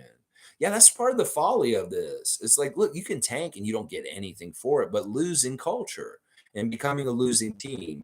Not everybody's going to be successful in getting victor, obviously. So I agree with this completely. That we don't need to be looking at the other side and saying the grass is greener over there if we lose and we just go really bad and stuff like that. We really do need to toe this middle line of trying our hardest. And if we just don't add up and we lose, so be it. It's just what it is. Fun guy saying, bro, we are a top transition team in league and worst half court offense and pace in the league with 3 Celtics players down. Worst timeout I've ever seen, on par with game 5 timeout 2019. Nurse is a joke. Sorry.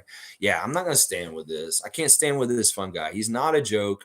He really did. Like, this is what he said. He said the team was too crazy at that time and that he needed to get them more organized. He didn't like the energy. He knows his guys real well. And he said that these guys were too unorganized and a little too wild at that moment. And he wanted to settle them down and get a more organized play. And I agree with him. In fact, like I said, he too often will let them work through that wildness and it doesn't help. It makes things worse. So I am glad he called that timeout because it's showing a difference in his behavior from before where he did fuck up because he didn't call the timeout. So in some ways, I'm glad he did.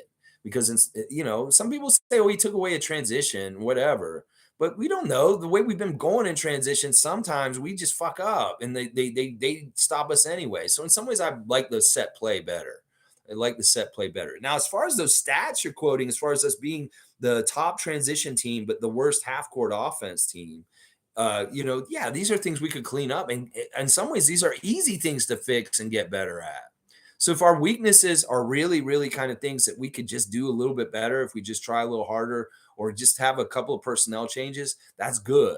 But the strengths that we have are really hard to do or duplicate. That's part of the thing with this whole thing with the Raptors is we're really good at stuff that's hard to do and nobody wants to do. And the stuff that we're not good at is something that we could probably fix. So that's what I'm saying. The future is going to be bright and we're going to get this figured out is because some of it is just silly. G's saying not. It's like transition layups that we miss and stuff like that. We just got to clean up and making more threes is a better thing too. I see Ron Dan has a message retract.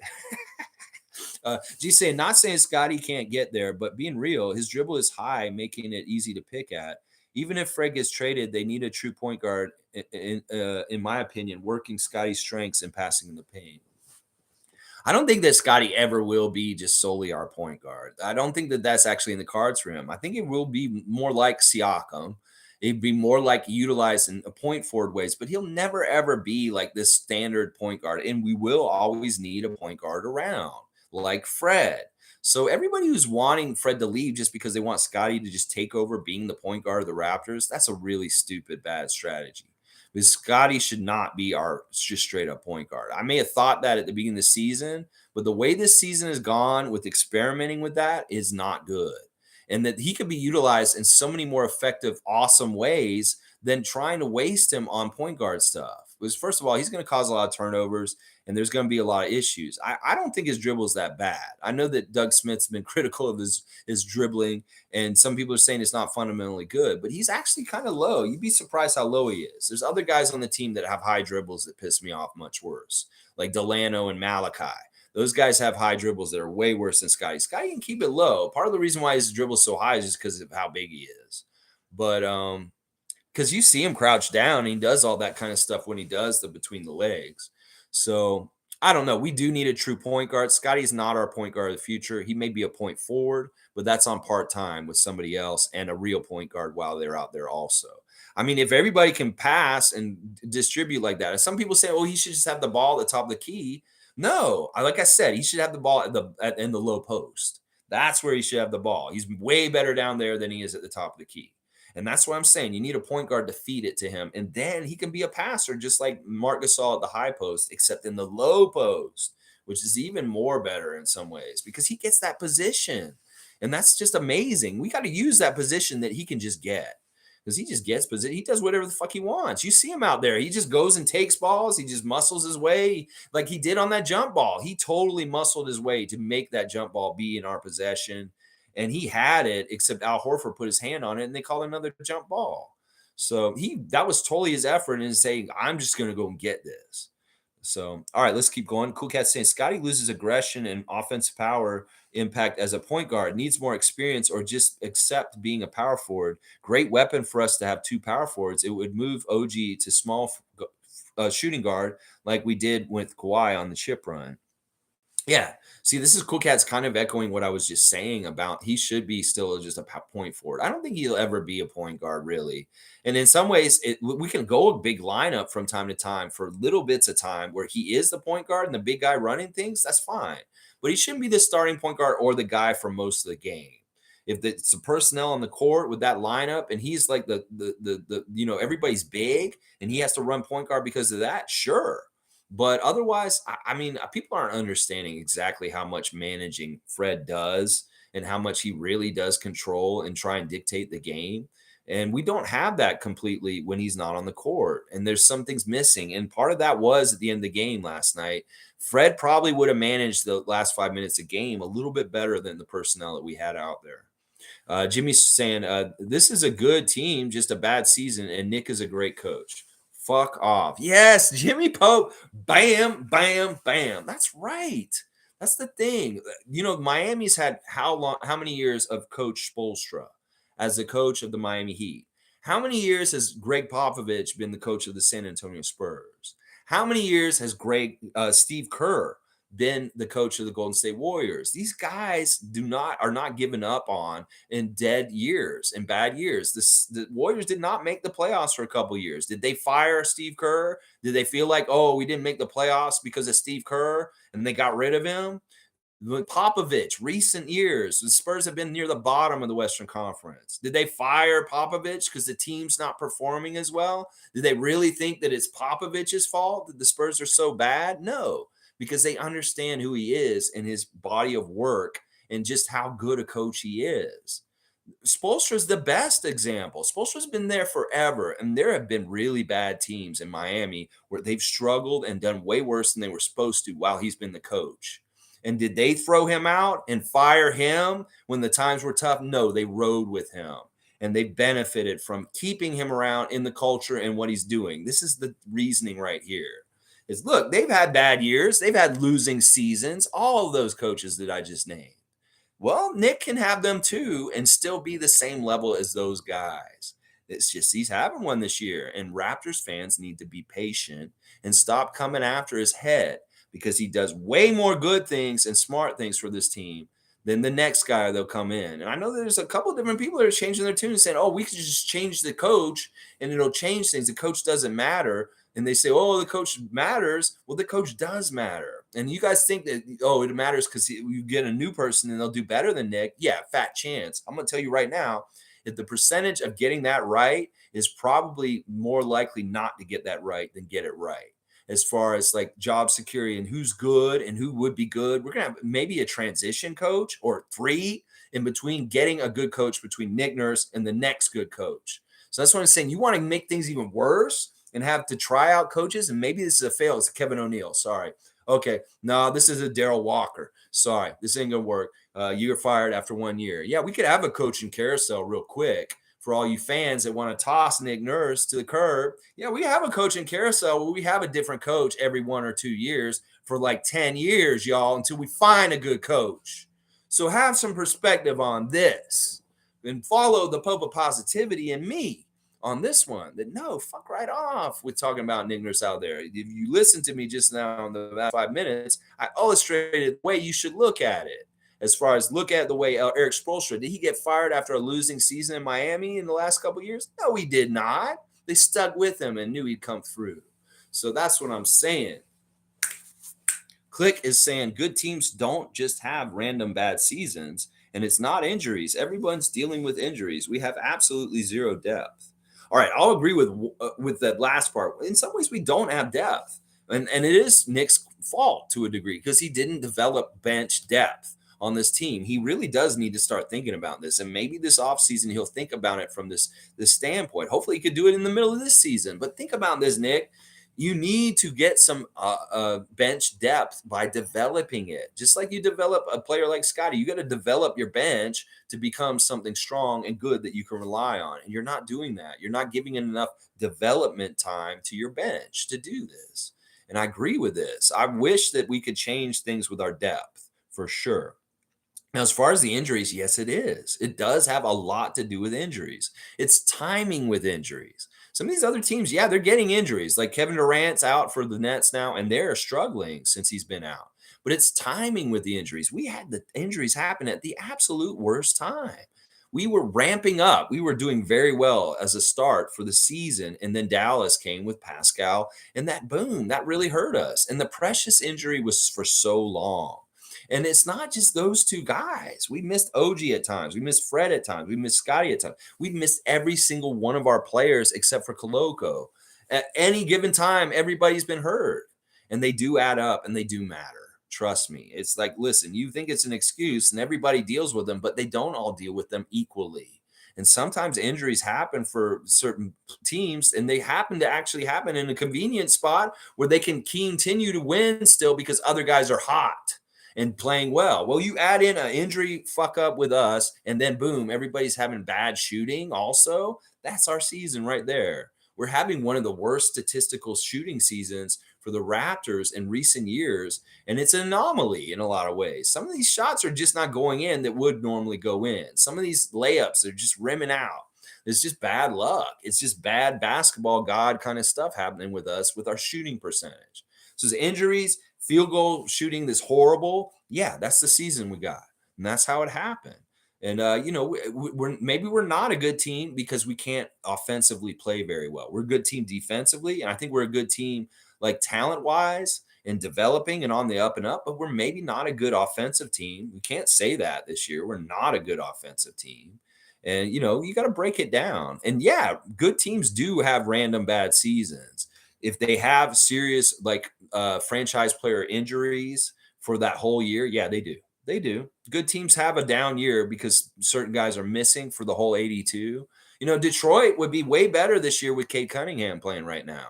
I'm going to tell you that right now. Cade Cunningham playing for the Pistons this season would make them have a way better record. In fact, they'd probably be a play-in team right now if Cade was playing right now. So this does matter. This all really does matter, Click.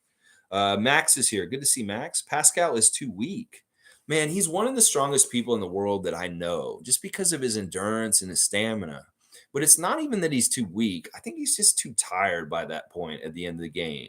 That he carries so much water, he takes so many hits, he goes into so many double and triple teams that he's beat up and he's worn down by the last couple of minutes of the game. And that's why he maybe shouldn't be our clutch guy. He can do all the brunt, take the beating during the game, but he should not be relied on to make points at the end of the game. I wish we could say we could rely on him for that, but he hasn't developed that aspect of his game correctly.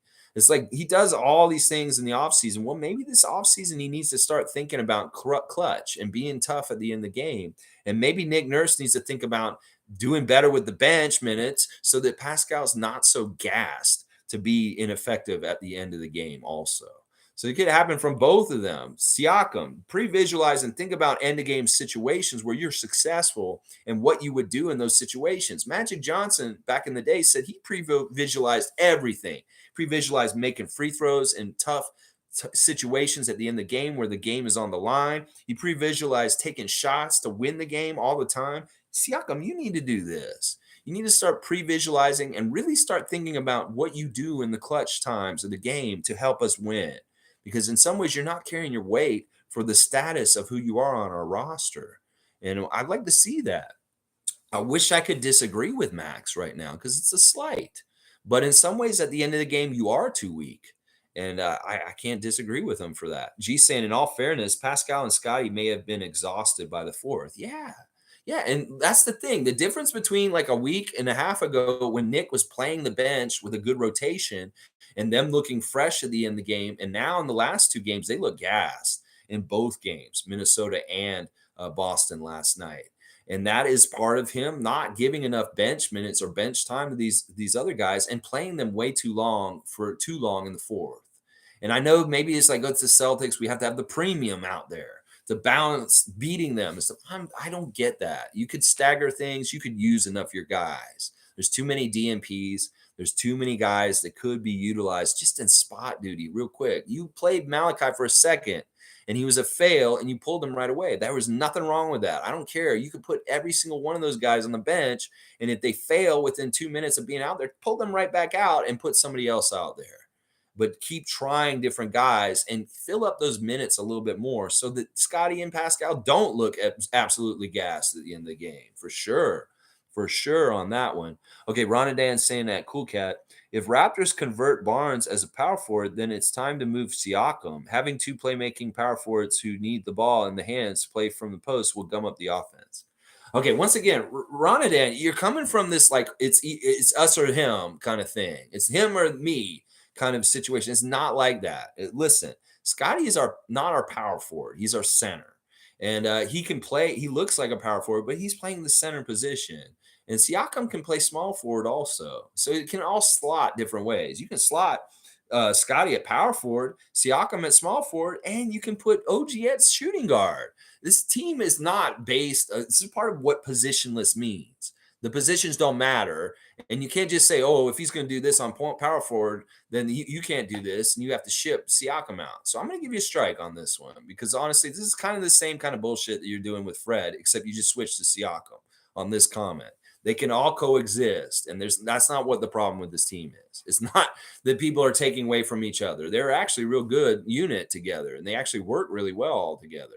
So, yeah, you're getting a strike on that one for sure. Rorschach's here. I don't know what you said, but it's interesting to see Rorschach test in the chat. Isaac's saying we lack a piece it or two. We lack a piece it or two. We lack a piece or two. Only time will tell. We are a development team. Let's fight, win a 905 championship, and welcome a few pieces down the road. Precious is the only trusted bench piece. Isaac, great comment by G. I like that.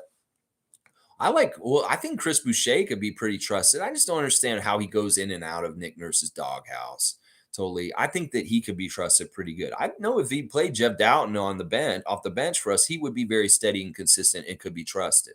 But Nick just doesn't realize that right now, or he doesn't want to utilize that. I don't understand that. I think Kem Birch could be trusted, but he's got DMPs for weeks now. And that doesn't fucking make any sense to me. And that is something that pisses me off. And maybe part of the fire that makes me say, okay, maybe Nick doesn't need to be coaching our team, is because he doesn't see the consistency in players like Jeff Doughton Jr. and Kem Birch, and he doesn't play them. And that's a big fuck up to me, because honestly, we could really use them. Fun guy saying, knew we were going to lose with that Pascal playing style. Slow, back down, ugly looking possessions. Crazy to think someone with best statistics was the biggest contributor to losing. Ugly play style. Yeah, that's tough. It's tough. Listen, like I said, I'm on the record very much in the stream to not use Siakam in clutch. That there's other guys that need to be shooting those last shots, and that Siakam could be a good decoy, but he should never be the one just going straight in to try and score. In fact, I'd like him to go and touch the paint, but and be trying to look for the pass and not trying to just force it through like three guys. Because you don't make those shots, Siakam. I'm sorry. You're not good at finishing through like double teams. You need to pass it as soon as that double comes, and you're not finding them quick enough. And you shouldn't go in with all intents and purposes of, I'm just going to go and shoot no matter what. You can't do that. Gary did that a couple times last night where he had opportunities to shoot pass, and he should have passed, but he forced the shot, and it was very selfish. And that's what Siakam's doing to a degree too. I don't like that. That's selfish play. Don't force the shot against double and triple teams, Raptors. There's an open man. Find him.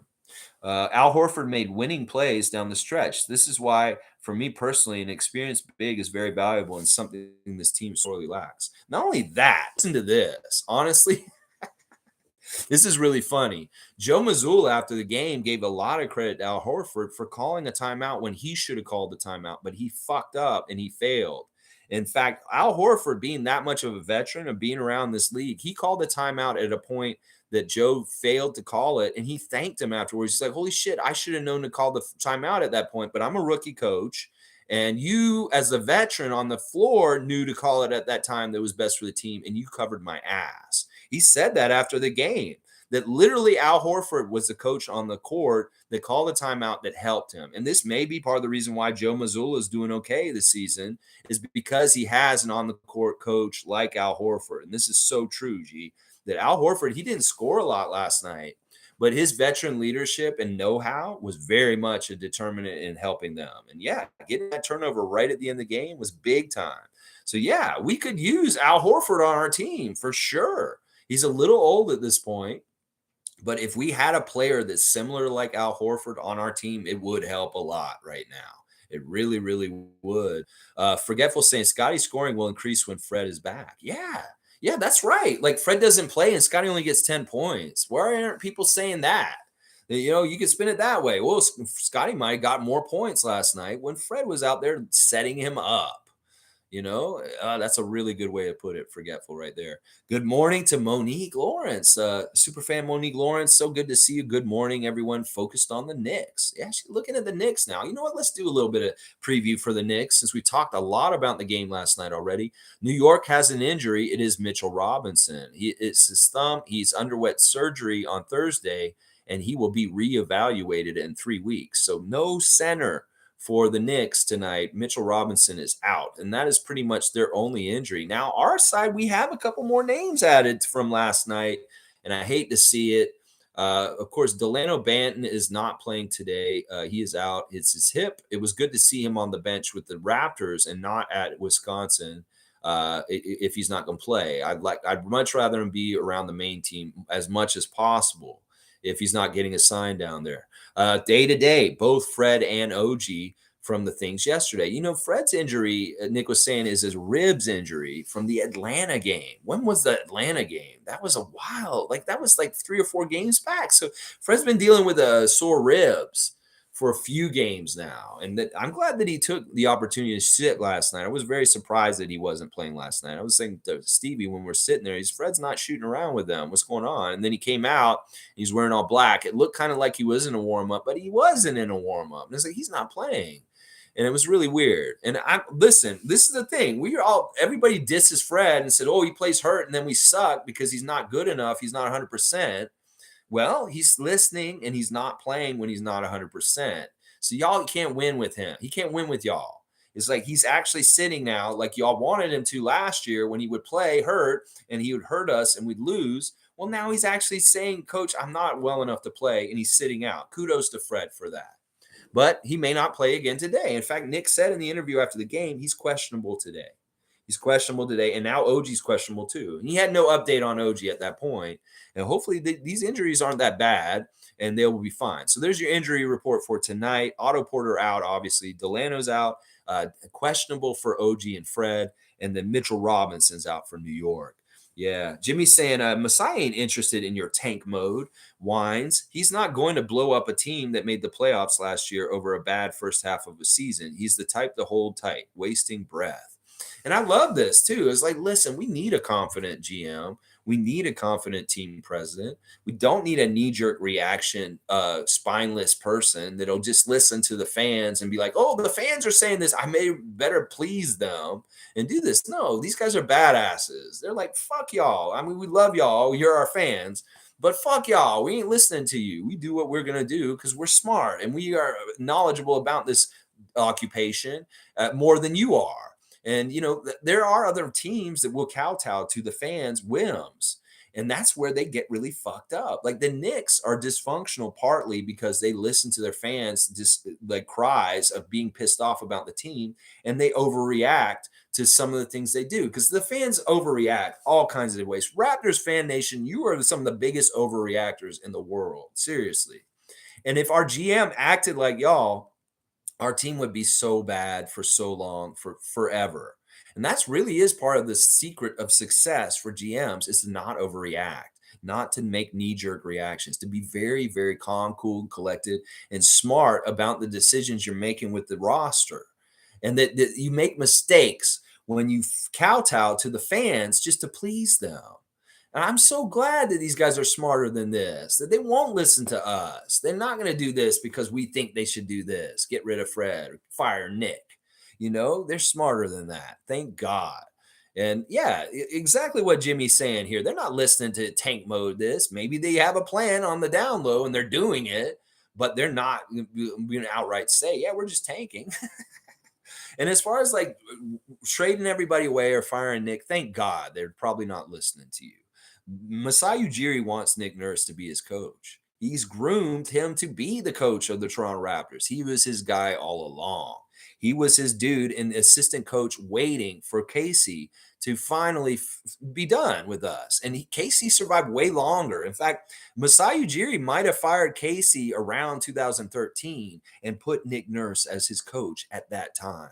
And we may have had 10 years of Nick Nurse coaching this team if he had actually fired Casey when he wanted to, but he wanted to give Casey a chance, even though he wasn't his coach that he chose. He was Brian Colangelo's coach, and he let Casey coach for many, many years. You see how long he let Coach Casey coach our team while he was still the GM. That was not his dude. And when he did finally send him away, you know, he brought his guy in that he was grooming to be in that spot. So think about this. If he allowed Casey to have such a long leash for right up until the season before we won this championship, that he let him coach while he was still GM, you think that he's not going to give a huge, crazy ass, long ass leash for his guy that he wanted, that he had intended? Like he met Nick Nurse years ago before they were anywhere near the Toronto Raptors franchise, either one of them. And he probably said, this guy is a really good coach and I like him a lot. And I want him to be the coach of my team someday. You think that Masai getting the job in Toronto and becoming who he was and having that position of power and saying, I want Nick Nurse in here as an assistant coach, that he wasn't trying to make him his coach for long term, for a long time? Raptors fans, that this wasn't preordained, that he wants him, this is his dude, and that he trusts in him. And you see how much he gave Casey time with failure and up and down with the Raptors. Yeah, he's not getting fired, y'all. And the very best evidence for why Nick Nurse is not getting fired, he's the coach of Team Canada for this country. You think we're going to fire this guy and he's going to still coach Team Canada? No, he's ensconced. He's institutionalized. in some ways into our franchise, just like Greg Popovich is for the Spurs. So y'all who hate Nick Nurse and call for his head right now, you're not going to get it. You're not going to get it. All signs point that he is a made man with this team. And it may be that he retires and decides when he's leaving the Raptors and he's not ever going to get fired. It may very well be like a Popovich, where he's going to be our coach for 30 years. So y'all better just suck it up and get used to it and be fine with it. And yeah, sure, you can be upset and say, fire Nick Nurse, get rid of Nick Nurse. But all signs point to him. He is not in trouble with his job. People can say, oh, he might be in trouble with his job, and he's not. He's not. We know he's not. Trust me, he is not. Let's keep going. Max is saying Gary needs to be the go-to guy. He's really good off them pick and rolls. I completely agree with this.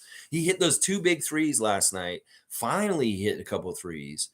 We just need him to show up consistently throughout the whole game and hit those threes. I mean, he does mixes it up, going to the basket, mid-range, 3-pointers, transition steal baskets. Those are all good, but the threes are really critical for us late. And I completely agree with Max. This is the dude we need to be calling his number, 33, at the end of the games when the games are close. That's the guy to take the shot. Trust me. And I hope it's not too late that we figure this out and he's going to be gone. And I hate that. We should have been using him all along as our clutch Lou Williams take us home kind of shooter guy. Guardian saying Nick overplays our starters, has been doing it and continues to do it. We need to play Wieskamp and others to determine who stays and who goes. Yeah, well, that may be the direction we go. Like the more and more we understand where we are in our position in the standings, that it will become more of a research kind of discover who to keep around for next year kind of year. We did that at the end of the Tampa year. That we started doing more load management on guys like Kyle Lowry and OG and Pascal. And we started taking more deeper looks at some of the players like Kem Burge and Yuta Watanabe. So that's really what I expect to happen. It's just we haven't even gotten to the All-Star break yet. And that it may be that he's still trying in full effect to try and pull us out of the mud, but we're just not getting the success. But we could see this very much more and more near the end of the season. That these guys are going to get way more rest, and we're going to have DMPs where they don't play the whole entire game, load management, and just kind of on cruise control, testing out the rest of our roster, maybe helpfully developing them a bit or just figuring out whether we want to keep them around. And I think that's what's going to happen, Guardian. It is true. I mean, that is my hugest knock on Nick is overplaying people and just not balancing his roster enough. Really, really is. Basketball Rewind's here. Van Hoot's here. You said Siakam needs to do more, yet are asking for bench. Freak, you got to decide what you want. Run skills ragged or build a better bench. Don't want us to sacrifice Siakam to get a play-in spot. All right. Let me just clarify, Van Hoot, because I guess I just wasn't clear enough. This is what I want them to do. I want Siakam to be more clutch at the end of the game. If he can develop this in the offseason.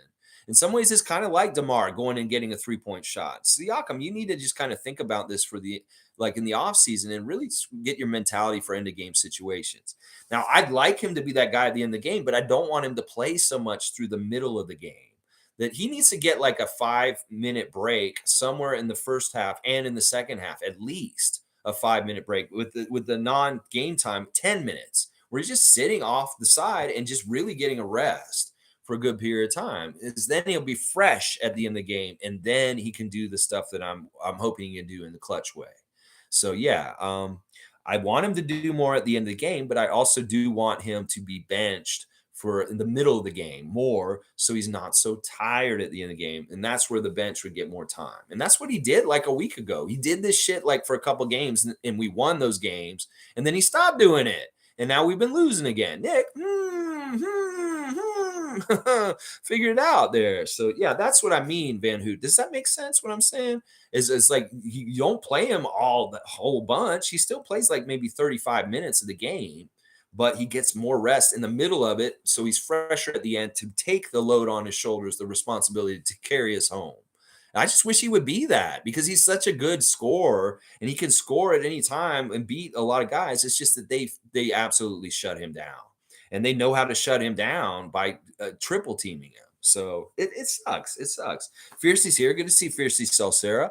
Good morning, fam. Another tough L, as it was once again close in scoring, but I see positives in some of the boys' performances and have faith in the team in the long run. Cry now, celebrate later. That's right.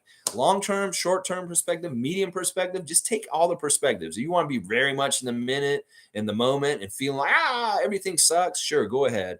But I'm thinking in the long term, and the future's so bright, we got to wear shades, is what's going on right now. And I love Fiercey's attitude, and I am with her right on that with that. Cool Cat saying at Ronadan, Pascal can be moved to short. Yeah, that's exactly what I was saying. They can exist on the floor. Scottie, unlike Pascal, does not have the skills to play different roles. Scottie is most aggressive point center, point forward. Yeah, I'm with you on that. Cool Cat's actually echoing what I was saying, actually in response to Ronadan. So yeah, there's something there. We understand this. We're on the same page. Yeah, and Siakam is true. Siakam doesn't have all the skill set that Scottie does, and that's part of the whole interesting thing about it. Scottie is way better low post player than Pascal is. He's better than OG even. So that's what we need to put him in the low post. It's stupid. It's a waste if we don't. It's a waste. He should not be on the outside as a point guard. He needs to be down low because he's a low post player and he's so good. And that's what I'm saying. He's like, you want to have him shoot 40% from the outside and be a point guard, or do you want to have him shoot 60% and be a center? That's what I'm saying. That's the difference right there. He'll shoot 40% from the outside, but he will shoot 60% if he's playing center. And that just makes sense to me. Ronadan saying at Cool Cat, then be prepared for Siakam to average around 15 points as he's not a dead-eye shooter like Middleton, as Siakam will end playing from the wings. No, that's not true either. Siakam has a diversified way of scoring. He can shoot the three, he has a mid-range, and he can go down low, and he's really good in transition. The thing about Siakam is that he's an attacker. He's a streaker, kind of like finds that. He did it last night. He was finding that seam and just getting the basket and just kind of laying it through. Like he'd go through two defenders and lays it in and goes in. He'll figure out how to get his, and we can still call his number. I think there's a little bit of a problem with semantics here as far as like the argument here with Ronadan, that it's not really totally, in some ways we're actually on the same page, but he's looking at it from the other way than us. Cool Cat is what it is. He's not a dead-eye shooter, but that's the thing. I wish he was. If he could get better than 0 for 4 from 3 the last couple games, that would be good. He needs to make at least one of them. It's like Nick said, if Siakam makes 2 3-pointers in the game, we usually win. And he's getting the 3-point attempts. He's just not nailing them. And they could very much be a big part of the difference. In some ways, I love Pascal being like so casual and like steady in some ways. Like that's the way he built in his routine. But also in that routine, he's a little too casual. And he's kind of like, well, it is as it is. His philosophy is, I do the work, the good outcomes will happen. But he's just kind of like a bump on the log, allowing them to just kind of come to him as they come. And they do quite often come to him. But he's not forcing his will enough on whether they come to him or not. That's what I think. Is like he's not focusing on making them absolutely happen for sure. It's kind of like he's casual. He's like, I will do things as I do always because this is my routine. This is my procedure. I trust in my procedure. The good outcomes will happen. Well, don't just trust in it. Force it is what I'm saying, Siakam. You know what is good and high percentage in your game. So go do it. Why are you doing the low percentage stuff or fucking up in high pressure times? That is what you need to start thinking about. You do your routine and have your regular way and trust in God that it'll work out because you did the work. But besides the trust, how about you force it? How about you say, I'm Pascal Siakam and I'm making this damn basket because I'm the best damn player on this court right now. That's what I want. I want you to do that in the last 3 minutes and say, I'm making this damn basket no matter what. And y'all can't stop me. I did the work. I trust the work will do it. But I also know that I have the power in me to force it and make it happen. And I'm not saying force it to have a mess up. I'm saying force it that you are forcing your will and you will make it no matter what. Because that's the best, absolute best players. That's what RJ Barrett did when he took that ball all the way down the court and jammed it to make an overtime against New York in that game the other day. Is he forced the overtime by saying, I am going to make it happen. It's like a DeMar DeRozan running down the court and slamming on the basket at the end of the game for us years ago. He wanted that bad. And that's what I want Siakam to want that bad. Is where's that, Siakam? That's what I want. That's what I want. Seymour's here. Good to see Seymour Pape. When is Otto back next season? He ain't coming back this year. He's had season-ending injury, season-ending surgery. So he's not coming back this season, Seymour. You will not see more of him this year. Let's see. Monique saying we totally got robbed in the fourth on that last play. Go Raptors. So thrilled for Koloko. Killer instinct from Ron Harper. Yeah, I really love Ron hitting those threes late for the 905 last night. It was very reminiscent of his Rutgers days and hitting big shots in collegiate games. Well, he was hitting big shots to help us win.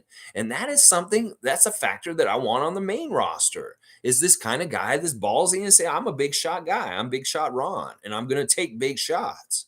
If Ron Harper can get this as part of his bag of tricks and who he is and what he's known for, that he's a clutch, big time shooter and big time moments, sure, we would love to have him on the main roster doing this kind of work for us. But will he ever get that chance? Because Nick Nurse does not let the bench do anything or become anyone on our team. That's what I'm saying, Nick. You may have a great clutch three-point shooter in Ron Harper Jr. that could win some games for us in the future. But will you allow him to get that path?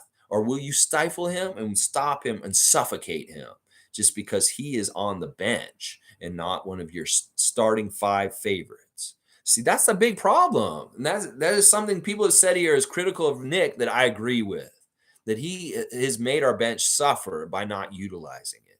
And that's what I'm saying. Ron Harper could be all the best clutch shooter in the 905, but we may never find out because he doesn't ever get a chance. And I don't like that. Cool Cat's saying it, Ron and Dan. Pascal is more skilled, better player. He is needed to mentor Scottie, so I don't see him being moved. Masai wants a team full of Pascal. We have Scottie, Precious, OG working on handles. Yeah, so Masai has favorites, and I tell you right now, his favorites are people he doesn't want to move. Nick Nurse, Fred VanVleet, Pascal Siakam, OG Anunoby. These are his favorite people. These are guys that he doesn't want to have go anywhere from this team. He's invested in them time, energy, and he believes in them. These are his people. And so everybody is holding their breath for one of these guys to leave this team. Yeah, keep holding it. You're going to be blue in the face. You may suffocate and fall over and die because I don't see him getting rid of any of his people. These are his people. OG, Scottie, sure, we'll put Scottie on there. OG, Scottie, Fred, Pascal, and Nick. Untouchable. Nobody's getting them. Nobody's getting them. And I'll bet you Koloko's on that list too. Isaac saying, I thought our bench would be better. Nurse is trying to win without downgrading the quality on the floor. I'm okay with looking to the future. One day a center will come through in an open window. Well, Koloko is going to be a good center, but we may need a better center since. Serge Ibaka. Maybe he can come in and just for a second be here and we get the last little bit of his career on our team. That would be fun. I would like to see that. I really thought our bench would be better this year. I mean, we upgraded it from last year with Svi and Yuta and people. And, I thought Wancha was an upgrade. I think that some of the things we've done and some of the players have gotten better. I think our bench is better than last year. It's just that, once again, I don't think Nick's utilizing it correctly. Kenny's saying the refs don't let Koloko play in the NBA. This is true. I mean, Kenny's seeing the difference between Koloko operating and playing on the 905 level and playing on the main roster level. And he was able to operate and do a whole lot of things he's not allowed to do in the NBA because the referees gave him a little more respect down there. In some ways, he's more prestige. He started 19 games in the NBA, in his rookie year. And, he's done a lot already, and they had more respect for him. Evan Scott was refereeing the game for 905 last night. He's probably like, I seen Koloko playing for the Raptors on the main roster. I'm going to give him some credit for that. And boom, 6 blocks are blocks instead of a couple of them getting turned into fouls in a fucked up, weird-ass ref manipulation way. And Kenny's exactly right. They don't let Koloko play correctly on the main NBA level yet, because in some ways they're governing him, just like you govern an engine to not go over a certain speed. They put a governor on Koloko as far as what he's allowed to get and what he isn't, and they will call some fucked up, crazy ass fouls on him that they won't be calling on him at some point. Trust me. Fun guy saying Jaylen Brown is better now, much better defender, much better shooter, much better ball handler. Much better clutch player, more athletic. The difference in Siakam being an All-NBA and Brown is like 1 rebound. Laugh out loud. No, listen. All right, you're going about my comparison earlier. There's a lot of stats that show that Siakam's a better player, just overall. I mean, I know, listen, you can say these things, but listen, are you a fun guy on our side or not? Because like this has been a huge argument the last couple of years around the NBA. Who's better, Jaylen Brown or Pascal Siakam? And in some ways, they're very comparable. But I say last night, you break down the stats, just like I said, and Siakam statistically better than Jaylen Brown last night. That's just the pure facts of it. You can look at all the stats from last night, and Siakam has a better stat line than him. He just does. You can go look at him, and you'll see exactly what I'm saying. Oh, he does have a better stat line than him. You're talking about intangibles and stuff. Okay, you want to start adding in those intangibles, but whose side are you fighting for, a fun guy? Come on. I know you're upset and you're feeling bad and stuff, but there's no reason to argue this for Jaylen Brown. There's no reason. You're on our side. Come on. Seymour saying first rounders last 4 to 8 years in the league. Second rounders 2 to 6 years. Shelf life undrafted 1 to 3 years. Fred has a chip. He has accomplished the highest goal. His time might be passing him by. Now, see, I don't disagree with this completely either. I mean, listen, it's true. He's an anomaly. He's an undrafted player that has gone all the way to the top. And that doesn't necessarily mean he's going to be around forever. And I do agree with this, that we need to be kind of understanding that his role should be lessened. We can't expect him to be an all-star every year going out now. That his role may be changing and lessening in different ways. And then injuries can also rob him of certain things about his game that make him effective or not. And that's also something we have to monitor. And hopefully he can still play at a good high quality of game. But Seymour's right. In some ways, this is something we've got to monitor. And I know that Bobby and Masai will be on top of this as far as with Fred. And we'll figure it out. We'll figure it all out. Hopefully, this is the thing. We got to trust in them also, that they'll be smart and they won't get into a bad contract with somebody for the long term that'll mess us up. Like this whole thing with Fred's extension, so many people are worried about this, investing in him for too long and him not panning out because of what Seymour's saying, that he may be in the decline already for his career. He's kind of already came up, hit his high spot, and he's on his way down. That may be true. But he still may have a very good period of time where he's very capable and a very high level for many years still. So it's kind of like they got to gauge it and really decide and think about it. Like with Fred, his health and the outlook for the future with what they want to invest with him. So we'll have to see. And once again, I just trust these dudes. These guys are smart and I love them and they're so good. And I know people are like, oh, they haven't had a good move in a while. I'm like, no, you're not paying attention. They've been doing very well. It's just not everything's going to be a home run. Otto Porter was a great signing last year, and everybody will say it's a fail at this point. I don't agree with that. It looked really good, and it was a great acquisition. It just didn't pan out because of health. And that's just how things go sometimes. I mean, Koloko's a great move. Scottie's been a great move. The Thad Young trade was a really good trade also. That Kyle Lowry trade was a fantastic trade also. So it's like, where are they losing? The front office. And I trust Masai that they're going to make the right decisions with the contracts, the personnel, and the players, and who needs to be who here and what where and that stuff. So, yeah.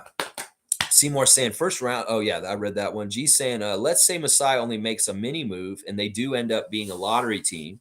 Next year, they have additional top talent plus another gem in the second pick. Scottie and Koloko will be even better. Bright future will come out of this year. That's right. What do you need to plant flowers and have them grow really healthy? You need shit. You need manure.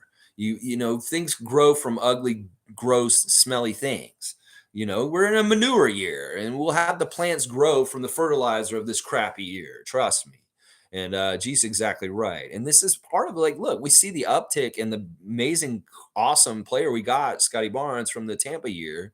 Well, in some ways, maybe Masai's we won the Tampa year. Let's win this year too, even if we lose.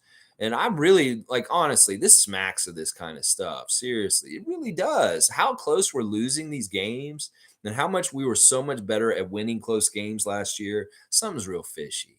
Something's real fishy. I know we can really point to Ed Malloy about last night, but that Minnesota game just before this one, something's really fishy about how we didn't score very much in the fourth quarter. And once again, that happened again last night. Brian Winders, Masai Ujiri. Jimmy's saying, I feel the same, G. I don't see him making a big move. No, I don't think he will either. I think that this is something that the Raptor fans are just desperate for because they're sick of losing and they think there's just going to be a quick fix in a trade. It never works that way, guys. It doesn't. And I don't think that we're dumb enough to think that will work.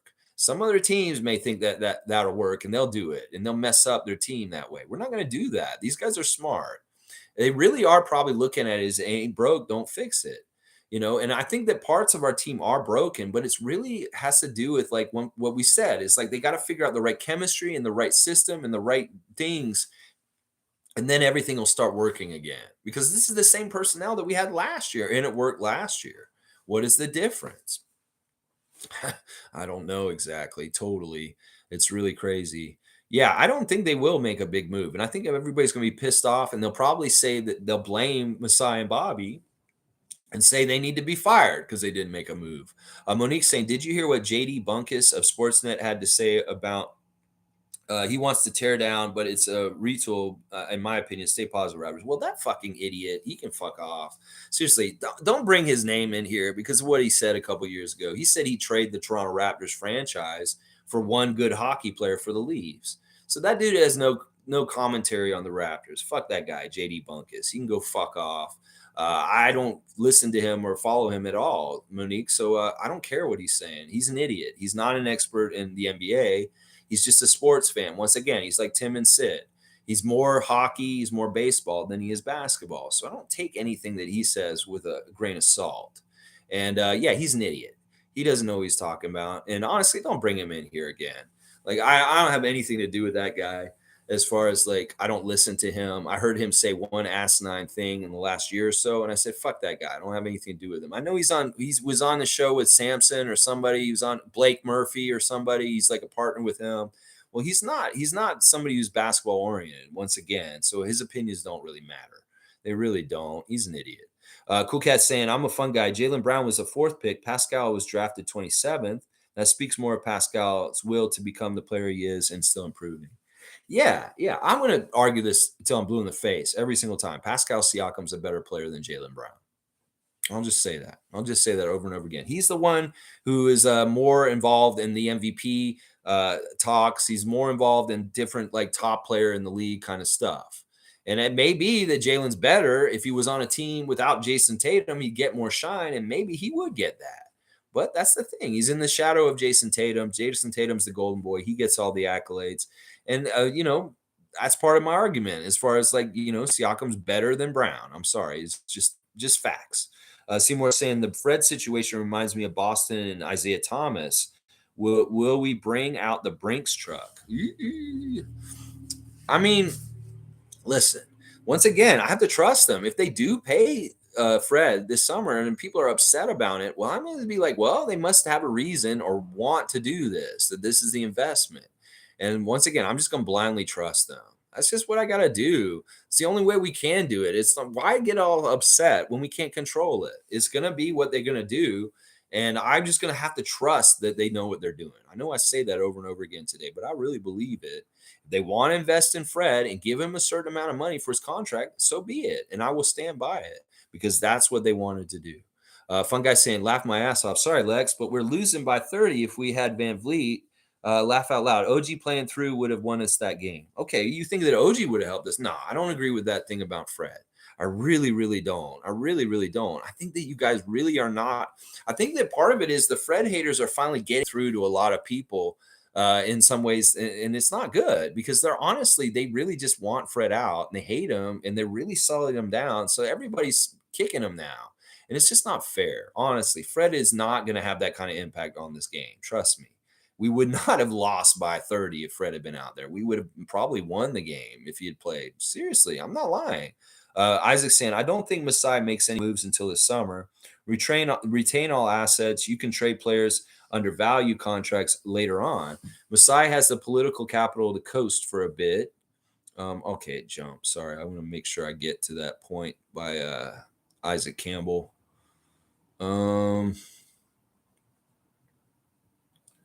Wow. Okay. There is still a lot. I'm going to make sure this is going to be a really long stream, but it should be because there's a lot today. Retain all asset. Masai has the political capital to coast for a bit and look inward. Yeah. He's not. This is the thing. Everybody thinks we're desperate and whoa, we're going to desperate. We're going to be the first domino of the trade deadline. Yeah. But what if we're not desperate and y'all are just putting words on us and saying, oh, this is who they are. Maybe they think we're desperate because of the way the fans are acting. But maybe the team isn't desperate at all. Maybe they're like only desperate because the coach is desperate to get more wins and the players want to win. But the front office is like, this is exactly where we think we should be and what we should be doing right now. Not necessarily with the losing. They would have been like to be more successful, but this is like, okay, well, this is just where we're at. I don't know. We'll have to see. Jimmy saying, I'm sick of the hate of our own players. Yeah, fuck off. Yes, I'm with Jimmy on this one. Once again, Jimmy and I are very much the same point. Tom Duke is here also. He's 100% behind it. Doesn't help, and usually hate without a viable alternative offered. Yeah, it's like you're not helpful. You're not helpful. It's just not helpful at all. It's noise. And like, give us solutions or talk about what we should be doing or how we could fix it instead of just bringing them down. All right, Skater Dylan's here, and this is a Boston Raptors fan. So he likes both teams, and he really enjoyed the game last night. Great game last night. Sad for both teams. It had to be shorthanded. Yeah, see, this part of it is like Dylan probably wasn't happy to see Marcus Smart or Robert Williams get hurt. I'm telling you, when Marcus Smart twisted his ankle, it was so loud. And I was like, damn, he's really hurt. I heard him. I was like, ah, and he fell to the ground. And I was really worried because we did in transition. We went down the court and we scored and everybody cheered. I'm like, we don't need any of this bullshit like in the finals with Kevin Durant, where all these other people think that we're cheering injuries. I was real sensitive to that sitting there. I was like, shut up, you be quiet. The man's on the ground still. And then when he got up, we all clapped and everybody was trying to show Toronto is not that kind of crowd that cheers injuries. We really don't. I was upset when Marcus got hurt because I wanted them to be the best that they could. I want Jason Tatum to play. I want Fred to play. I want OG to play. I want Robert Williams III to play. I don't like seeing the injuries. And it did not make me. Stevie's kind of like, oh, well, I guess Marcus is out now. And he's kind of like, I'm like, Fred, don't be like that, Stevie. We want them to be the best that they can be because we want to beat the best. And, I know you hate Marcus Smart and you were talking all kinds of trash about him at the beginning of the game. And now you're kind of gleeful that he got hurt, but I'm not that way myself. I was really unhappy to see Marcus get hurt at that moment. But yeah, I'm sure that you enjoyed the game. It was very exciting because you got to see a lot of cool stuff from the Raptors. And then your team ended up winning right at the end. Perfect game for people that are like that. I'm sure Boston Sports enjoyed the game too a lot yesterday.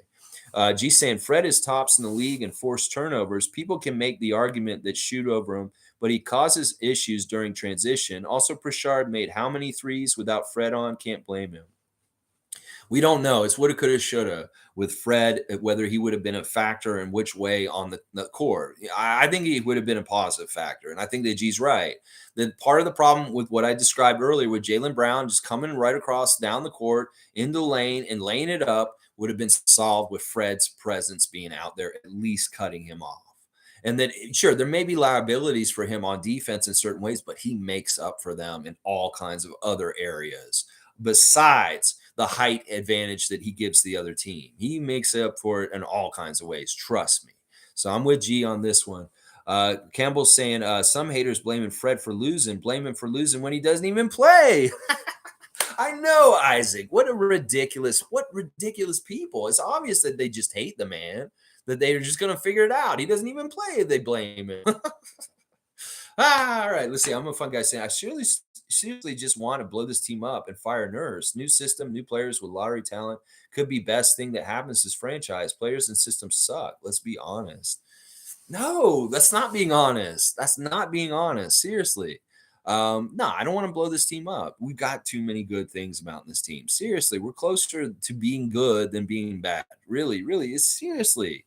Just trust me. This was the Celtics. They're the number one team probably in the NBA. And, we played them toe to toe and had a really good chance to beat them. And we have not been our best selves in weeks. Just imagine if we were our best selves, we would have whooped their asses. So that's what I'm saying, fun guy. You got to have a whole perspective that allows for the optimistic side of what really could have been happening if we hadn't had our momentum and different things happen with our season to fuck things up. So, yeah. Man, I'm sorry. I'm sad to hear that you want to blow everything up completely because you shouldn't be wanting to be like JD Bunkus. Trust me, you should not be like trying to be like him. Monique saying, "Fuck Wemby, fuck the tank word." Seriously, see, she don't even want like writing it. She just puts T there. That's how much she hates it. Monique, it was really nice to see all your pictures from after the game. I love seeing your picture with your crew and like all the fun stuff you got to do after the game. I guess because it was an earlier game, you could hang out in the arena and have some fun. Were you there for the thing that they did with Chris Boucher, Delano Banton, and Cam Burch? They were celebrating the first Black member of Parliament in Canada. This guy named Alexander, and he was actually at the game last night, guys.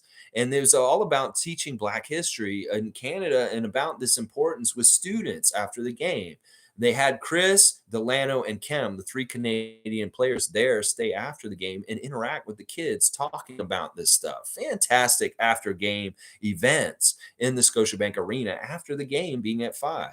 And I love seeing that. I wish I'd hung around. Maybe I could have snuck in and been one of the students sitting in there learning the history with the kids from Chris and Delano. That would have been fun. Let's see. Tom Duke saying, let's be honest, fun guy. That could obviously be the worst move ever, too.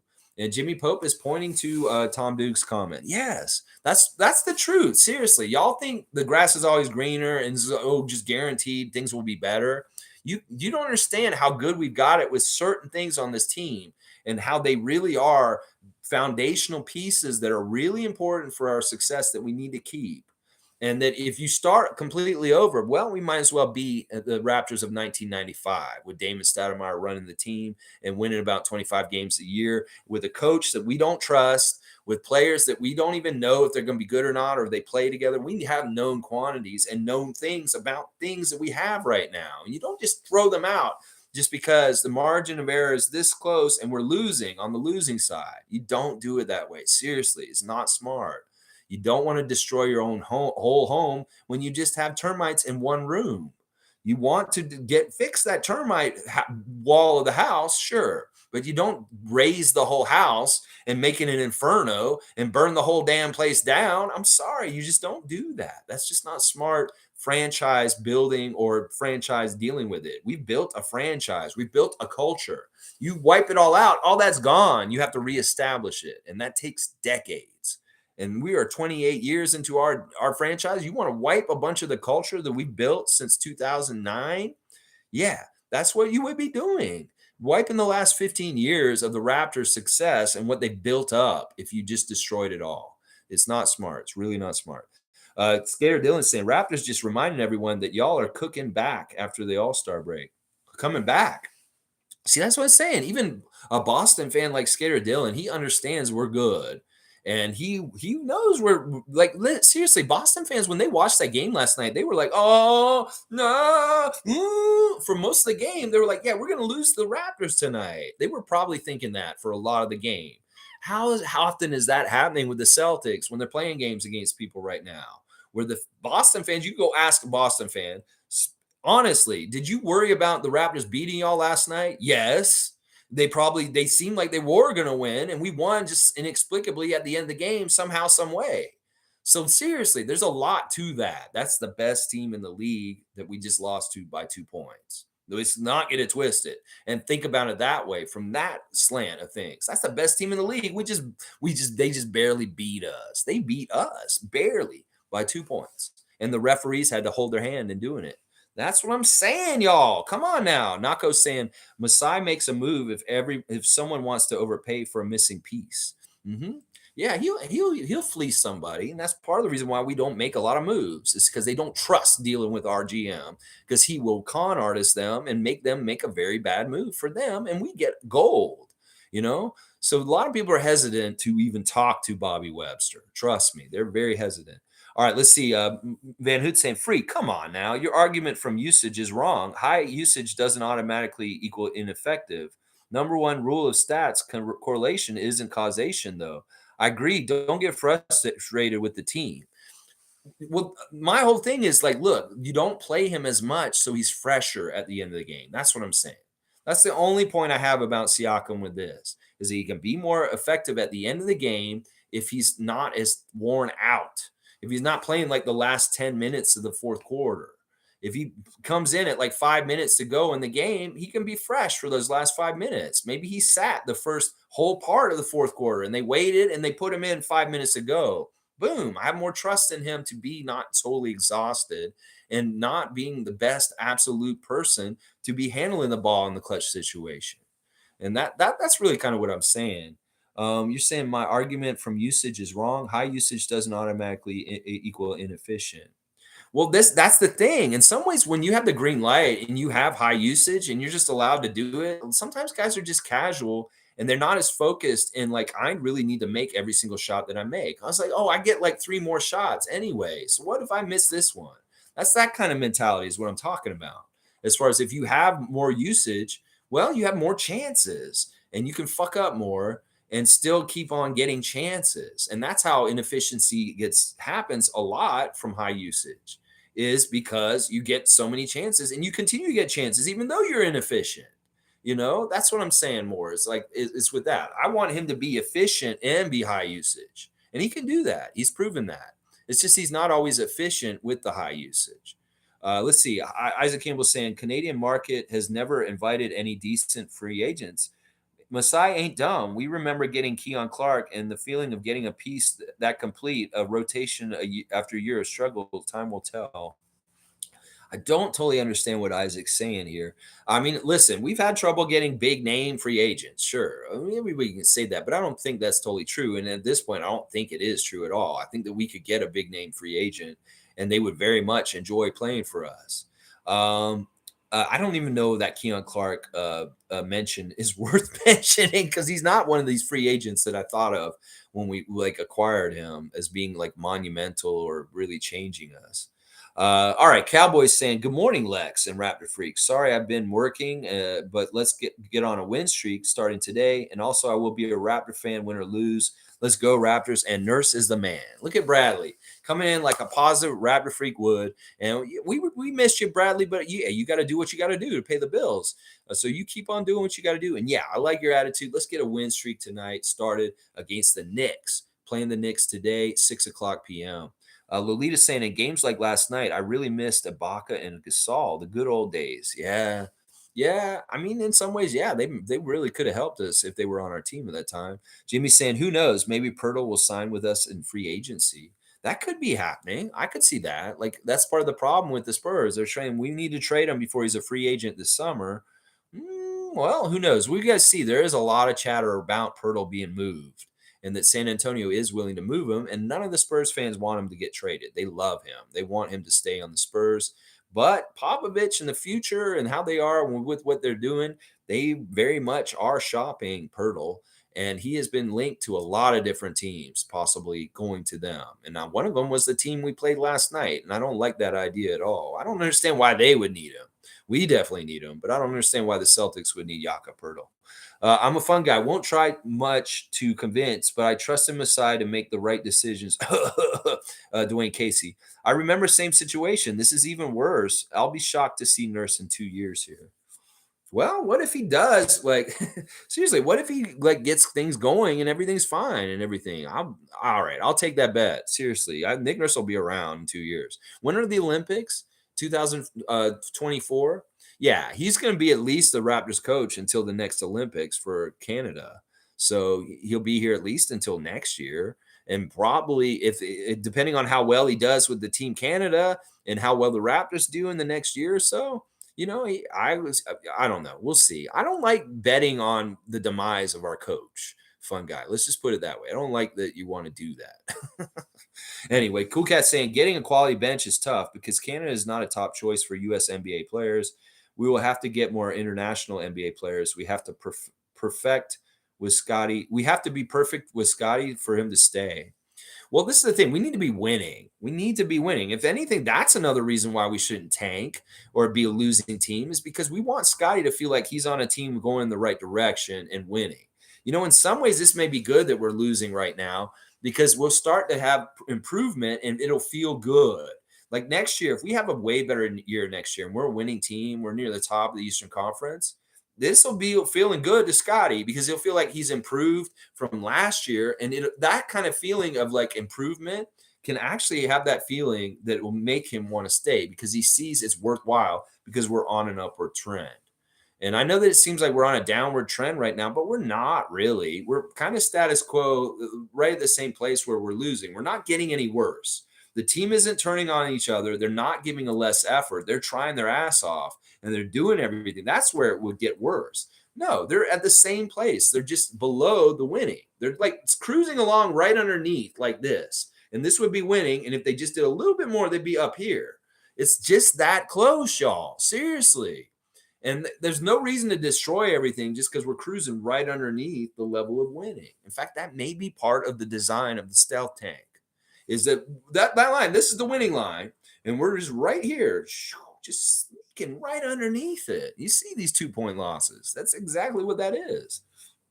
All right, let's keep going. And I don't agree with this narrative that we can't get good free agents or players don't want to play in Toronto anymore. That's just not true at this point.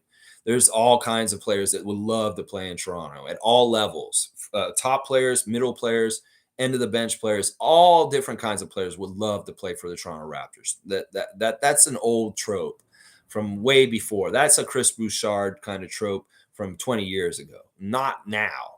Not anymore. In the last 5 years, no, that's not the way it is anymore. Skater Dylan saying 2022 Celtics vibes. Keep your head up, guys. You still have 20 plus wins, and we have 20 wins, and you're losing close games. There's still plenty of time for a post All-Star break turnaround. See, I love Skater Dylan coming in here, and he is a Boston fan, and he's given us more positivity than some of y'all Raptor fans. What is that? When is it? A Boston fans coming in here is telling us to hold our head high and say, look, you're losing close games to top teams in the league. And you shouldn't be like getting down on that too much. G saying Golden State has 2 down years with Clay out. They got Jordan through the draft to build out that depth to counter injuries. Yeah. See, that's what I'm saying. You have down years. They weathered it. Did everybody say fire Steve Kerr around that time? Did everybody come after Steve Kerr's head around that time? Maybe some of the Golden State fans did. But did that minority win out and get him fired? No, they did not. So that's what I'm saying. This is a similar situation with Nick Nurse as Steve Kerr. And that people need to start looking at it that way. Seymour saying, did Malachi get any points? No, he did not score. He was a waste. And that should have been Joe Wieskamp, probably. Tom's telling him 5 minutes and a minus 11 for Flynn. Fun guy saying, Tom, contending teams right now have lottery players on the team. Historically is the case. Think what you're alluding to is losing a few years, which is okay. Lottery talent could never be worst franchise move.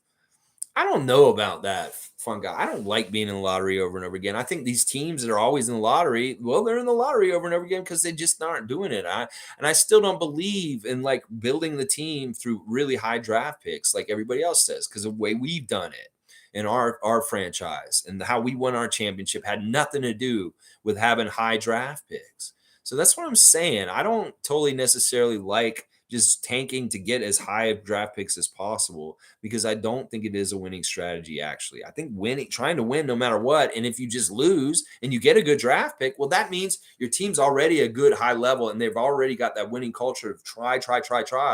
And now you just got an even better player added to your roster to add to everything. Boom, you can get better that way too. You don't have to absolutely be the down in the dumps worst team in the league. In fact, that's really hard hole to climb out of. It's really, really hard hole to climb out of. Kareem saying, hard to pull fucking positives the last month, but at least Joe Wieskamp remains 3 for 3 from the arc as a Toronto freaking Raptor. There you go. Kareem's looking at the very little successes. And there you go. Champion that, Kareem. I have no problem with that. You're talking positive. That's all that matters. Tom Duke saying, just nervous about huge moves and have developed an admiration for our players. I've never been a big trade fan, but all in all, when it happens, whatever happens. Well, this is where we just got to blindly trust Masai and Bobby. And it could be like that morning where we woke up and Kawhi Leonard was a Raptor all of a sudden. And it really didn't make sense. And it was weird. But boy, when we trusted Masai and Bobby on a Kawhi Leonard deal, look what happened. And that's what I'm saying. We just got to trust that they know when to pull the trigger and what the right trigger is and how much it's been calculated to be possibly to have the kind of effect like a Leonard for DeMar DeRozan trade. This isn't fun and games. This is an ESPN trade machine, frivolous bullshit that any keyboard warrior can make up. These guys are serious about this. And they're very, very pinpointing it and very, very smart about what they do in their jobs. And that's why we just need to trust them. Seriously, it may seem everything's so crazy and weird. Just trust in Bobby and Masai that they're going to do the right move. And I'm with Tom. I'm very much like him. I get nervous about making big deals. Like what's going to happen with Gary Trent Jr. makes me so nervous right now. that it's like, I don't think we can afford to lose him in some ways. But maybe Masai and Bobby have figured out some way that we can trade him and it will be okay. It's very much like when we lose Norman for Gary, it's a bit of a gamble because we don't know who Gary Trent Jr. is exactly. But it all worked out and panned out because they did their research and they figured it out. And it was a very smart trade. I look at what we do next has to be like that also. If Gary's going to get moved, it's got to be making sense and it's got to work for us. It cannot be a fail. It has to be a slam dunk. It is going to work for us. And that's why they're not going to take this lightly or be frivolous or be like quick with it. They're going to have to really think it out and be meticulous and be smart. Seymour saying, I live by them rules. The 3 C's: calm, cool, and collected. I love that, Seymour. That's right. He's on the 3C tip. Cool as a cucumber. That's right. You can't razzle dazzle this man. He's got it all down. He's got it under control. Blackhawk saying Koloko was a great fit with the 905 last night. Team played with confidence. Reggie was happy. Reggie was happy because he got help finally down low. And it was really cool to see him passing to Koloko in the low post. Yeah, it was a good game. Really fun. And like you can see with more talent on the 905, they could be a force and do a lot down there.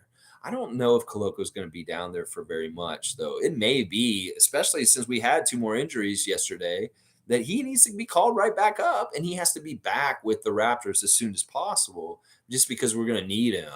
I don't know. We'll have to see. I hope he does stay down in 905 for a little while because it is going to be really good for him if he does. But it could be injuries draw him right back up to the main roster and he has to be in the Raptors jersey. But yeah, Reggie Perry had a way better time last night with a little bit more big help down low, especially with the rebounds. This has been all Reggie trying to do everything down there with a bunch of guards. Well, Koloko standing next to him, that is help. Isaac Campbell saying, if the Raptors aren't exciting, then why do these streams have more views after losses than wins? Listen, seriously, this is one of the things I contemplated when it looked like our season was going to be tumultuous and full of losing. I was like, damn, this is going to be really bad for my channel. But it's actually been the opposite. It's been very steady. And the viewership and people still coming to talk about this has been great, fantastic. There were times last year where we'd go on losing streaks and it would be a ghost town in here. I'd be talking to like 3 of y'all. And that would be it. But now this is interesting. People care. And in some ways, I think that this channel is important right now because of the losing. And that Raptor fans want answers. And Raptor fans want to kind of like suss things out. And maybe like we're doing a lot of think tanks. It's not Thursday, but we're doing a lot of think tanks on how to fix them, how to get them out of the mud, how to make them winning again. And I think this is a good outlet for it. And I think that's part of the reason why, Isaac. But yeah, very good, astute observation. Because like last year, after a 3-game losing streak, I may have had 5 people in here talking to me. And I got 31 in here with me right now. That's pretty good. It's pretty good. And that's after 2.5 hours, too. Fun guy saying, laugh my ass off. I'll bet you $1 million Nurse will get fired soon. Masai doesn't care about Team Canada, coach. Laugh my ass off. Masai is an owner to protect Nurse. And Nurse has been here 5 years, long enough. I'm going to disagree with you. I mean, you heard my reasoning for why. He has groomed Nick Nurse to be his coach. He loves working with him. They have a very, very good working relationship. They have very much a trust between each other. And yeah, you're off on this one, man. He is a protected dude. I'm telling you right now, if they fire Nick Nurse, I will be shocked. And I'm not going to bet any money because, first of all, I don't bet money. I'm not into that kind of stuff. But you know what? I will admit you're right. If he does get fired, I'll remember this, fun guy. And then you'd be real proud that you were right about Nick Nurse getting fired. I wouldn't want to be proud of that. I would not want to be proud of that. But no, it is true. Him being the coach of Team Canada does give him a little more job protection with the Raptors. It just does. I'm sorry. You may not think it does, but it does because Masai has a hand in Team Canada also. He talked to the guy who runs Team Canada, and, they're very much all interlocking. And the commitment of Nick Nurse to Team Canada, it kind of speaks that he has job security with the Raptors. Like, why would he be the coach of the Team Canada if he wasn't the coach of the Raptors? We fired him, he'd probably leave Canada and go back to the States somewhere, right? Or would he stay in Canada just to stay here? There's not another NBA. First of all, he'd get hired by another NBA team immediately if we fired him. And then we would have another Casey in the league. Another guy that knows our team pretty much inside out and absolutely destroys us over and over again. Instead of Casey's revenge, it would be Nurse's revenge. So you go ahead, fun guy. You want that for our team? You got to think about everything about this. You don't think we fire Nick Nurse, the Celtics will hire him and he would be the Celtics coach next season? Do you want that? No, you don't. Trust me, you do not want that. Trust me, you do not want that. So forget about this whole fire Nick Nurse thing. Nobody wants it. You think you want it, but you don't. Trust me, you don't want it. You don't. Jimmy's saying people are just too short minded. That's right. They're not thinking about the long term. They're not thinking about everything that Nick has built in this team. He's built a lot. Sure, there may be some flaws. See, there may be some problems that you were frustrating us, but there's so much more that is good about what he's doing in some ways. So MSJ is saying you bring up this key point. He seems to want to play point guard, though, and seems to want to work into the role regardless of his post abilities. Do the Raptors let him? All right, MSJ, I appreciate your comment and I appreciate you being here again. It's true. Scottie last summer talked a lot about being a point guard. He is a point guard. He told people that. He's like, I self identify as a point guard. And in some ways, he's right. But in some ways, I may have been signaling because he knew the coaches were telling him they were going to try and run him at point more going into the season. And then he was kind of orienting his offseason work to get this role. And this is part of the reason why our season's so fucked up, is because the plan in the offseason was Fred's going to be a shooting guard and Scottie's going to be the point guard. And they said that all very clearly. Like Fred had that thing that he put on Instagram with him with the Drake song saying, I heard you're a shooting guard. And he's like, yeah, he's embracing the idea of it. And Scottie was like, yeah, I'm going to be the point guard this year. And they fully intended that. Well, the injuries and different things that happened made it really not a good environment to be experimental with Scottie being the point guard. And he had failure at being the point guard at the beginning of the season. It didn't exactly go smoothly. And there wasn't a lot of good things happening with it. So at some point, they had to revert more. Fred, we need you to come back to being more of a point guard again. And then at some point, we started using Scottie way more down low. And I was like, whoa, this is way better than him trying to play point guard, because what he does down there is so helpful and is winning basketball. And in some ways, we could play him at point guard, but there's going to be trial and error, and there's going to be a lot of losing and development in that. I mean, we're already doing that, right? But the thing about this is, Scottie's also said recently in interviews he really enjoys playing center. So it's not that he's like going to be like a stubborn like young man and say, I have to play point guard, Raptors, or I'm going to leave. No, he's on a fact-finding mission to be the best, absolute best NBA player that he can be. And in some ways, the facts are showing that his best position is center. And that, Nick said something about this last night. He's like, well, is Scottie going to be a point guard or center going forward? He said, I like him in both positions. And I think that I'll use him in both kind of roles at different times, depending on what I feel like he should be doing. So that's really where it is with him. I don't think it's going to be a thing where down the road he says, I don't want to play for the Raptors because they're not letting me play point guard. That's not the case. He really loves mixing it up with the big guys. In the interviews after the games, he's saying, like, I really like playing against the big guys and being down low. So I think his attitude about where he's playing and his role has changed since the summer when he was saying, I'm a point guard. I'm going to play point guard. He said it on Twitch all the time. Like he would correct people in the chat all the time. I was there. I remember he's like, no, I'm a point guard. But I think he's changed just from his attitude in the interviews. He seems like he has a genuine enthusiasm about the new role down low. So the things that are going to be an issue for Scottie are going to be two things. I'm going to tell you right now down the road, it's going to be the money. He's going to need to be paid absolutely as much money as we can give him. And in some ways, because we can give him more money than other teams, we will retain him. Because it really is probably the most important thing to him. Seriously, the winning is right close to it, but the money is going to be very important. And that's the other thing. We need to be a capable franchise that's going to show that he can continue to win and have the ability to succeed and win a lot. Those are the two most important things for him. And it's not necessarily what his role is or selfish things as far as his game. It's really about he's selfish about money and he's selfish about winning. So if we can do those two things, he'll stay. And we can pay him the money for sure. It's just the winning part we need to start getting going. And so he feels confident that this isn't a waste of time. Now, I know that there are some other things, like there's people in his ear telling him, oh, if you play for an American team, you won't have to go through half the bullshit that you have to go through being on Canada's team. And in some ways, he may be weighing that in his head in some ways. And I hate that. I hate that so much. It's part of the reasons why Tracy McGrady and Vince Carter did not respect playing for the Toronto Raptors like they should have, is because people helped them to disrespect the team in their own heads because of slighting them and those differences. And it is true. He may be on the court and he may see how we get screwed over by the refs or we don't get favor with calls. The amount of disrespect given to OG and Pascal in their route to being superstars in this league is shown. They don't get calls until later. Koloko, he sees the tough things they're going through with him and the fouls and the blocks with the refs. And to a degree, Scottie gets a detriment being a Raptor in the jersey from the referees also. So it's like, Scott, you want to have an easier route? You go ahead and go to another team and you get a little more help. If you're on the Celtics, the refs will help you. But you want to go the hard way. You want to be like Siakam and Fred and achieve through the hard shit and really be an ultimate winner because you overcame it all. You stay here. But those are the things that are going to matter the most to Scottie. I'm going to tell you right now. It's the money and the winning. And the other stuff is annoying. And I'm sure he wishes it was more fair for us.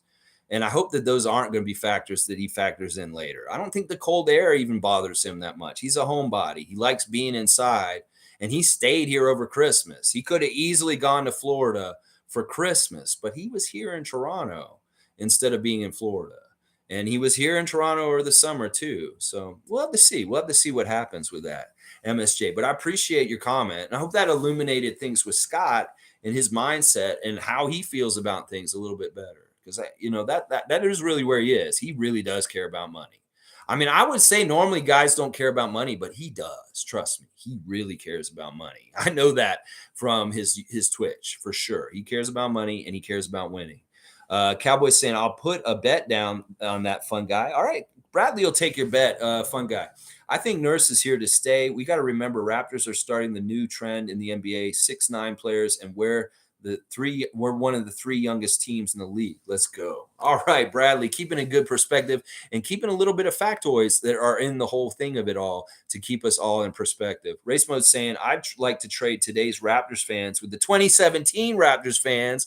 Or on the positive note, great ticket prices for today's Raps versus Knicks games. I'll be there screaming defense. Oh, I love it. I love it, Edmund. Go down there, and hopefully you're in the lower bowl also. And you will be that voice like I was yesterday. And I believe in you, Race Mo. You go down there, you take your kids. I know they're loud. Oh, my gosh, I'll bet your kids are loud. And just make it a real Raptor Freak experience for y'all as being the right kind of fans of it. And I love what you said. You would trade today's Raptor fans for the 2017 fans that went through LeBronto and stuck beside Kyle and DeMar through the tough times of Bismack Biyombo and different players like that around our team. I love that so much, Edmund. And I think you're right. The fans since the championship are spoiled and they just do not understand how much Raptor fans went through before we got the title. That y'all just don't understand the suffering and the things you got to go through to be a fan of an NBA team. And this isn't just for every single 30, all 30 teams have this. Every single team goes through failure and sadness and tough times as a team. The Celtics go through it just as much as we do. Trust me. So, yeah, perspective is more in the 2017 fan than the fan today because we've just had it too good. Paul B saying, give me Serge or give me Wemby. Paul B wants a Serge or a Wemby on the team. I love it. Seymour saying, I've been saying get Ibaka and Crowder Chowder. Jay Crowder. That would be interesting. I want a real center, though. I want a real legitimate center. I'm seeing Claxton and some of the stuff. He had this crazy ass block recently where he lost the play, but then he made it up and blocked it with the other hand. Claxton is really a great developing center. Hopefully Koloko can follow in his footsteps to a degree in his career. Because, man, what they've done with Claxton in Brooklyn has been very good. Cool Cat saying, I'm wondering if it would serve Pascal better to beef up some more.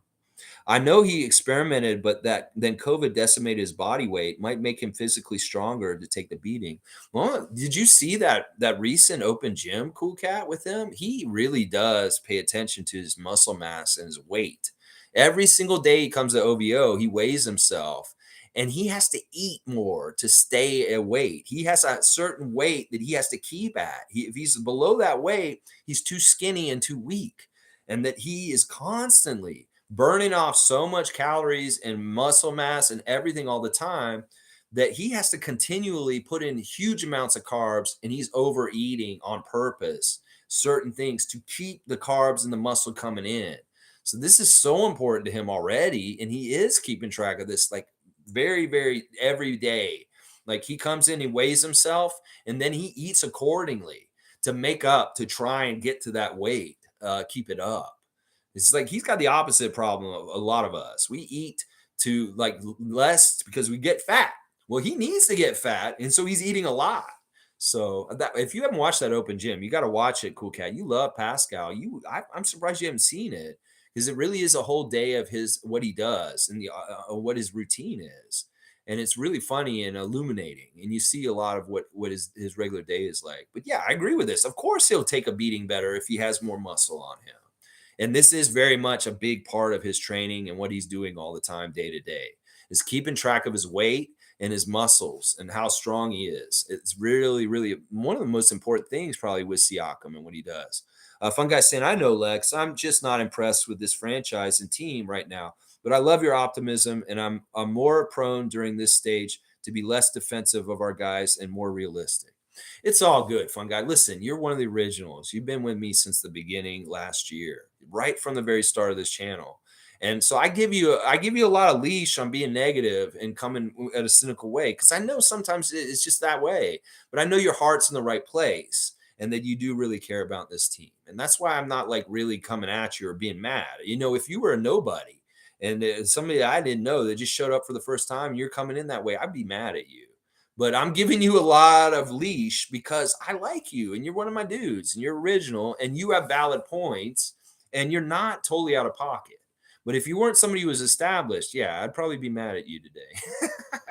But it's all good. It's all good. Respect. And I know that your heart's in the right place. And that's all that matters. Shane's here. Good to see Shane Waters on the West Coast, holding it down in the BC. Wow, Fun Guy was a serious downer this morning. More and more people losing their minds. Relax, friends. We are a great team with great assets.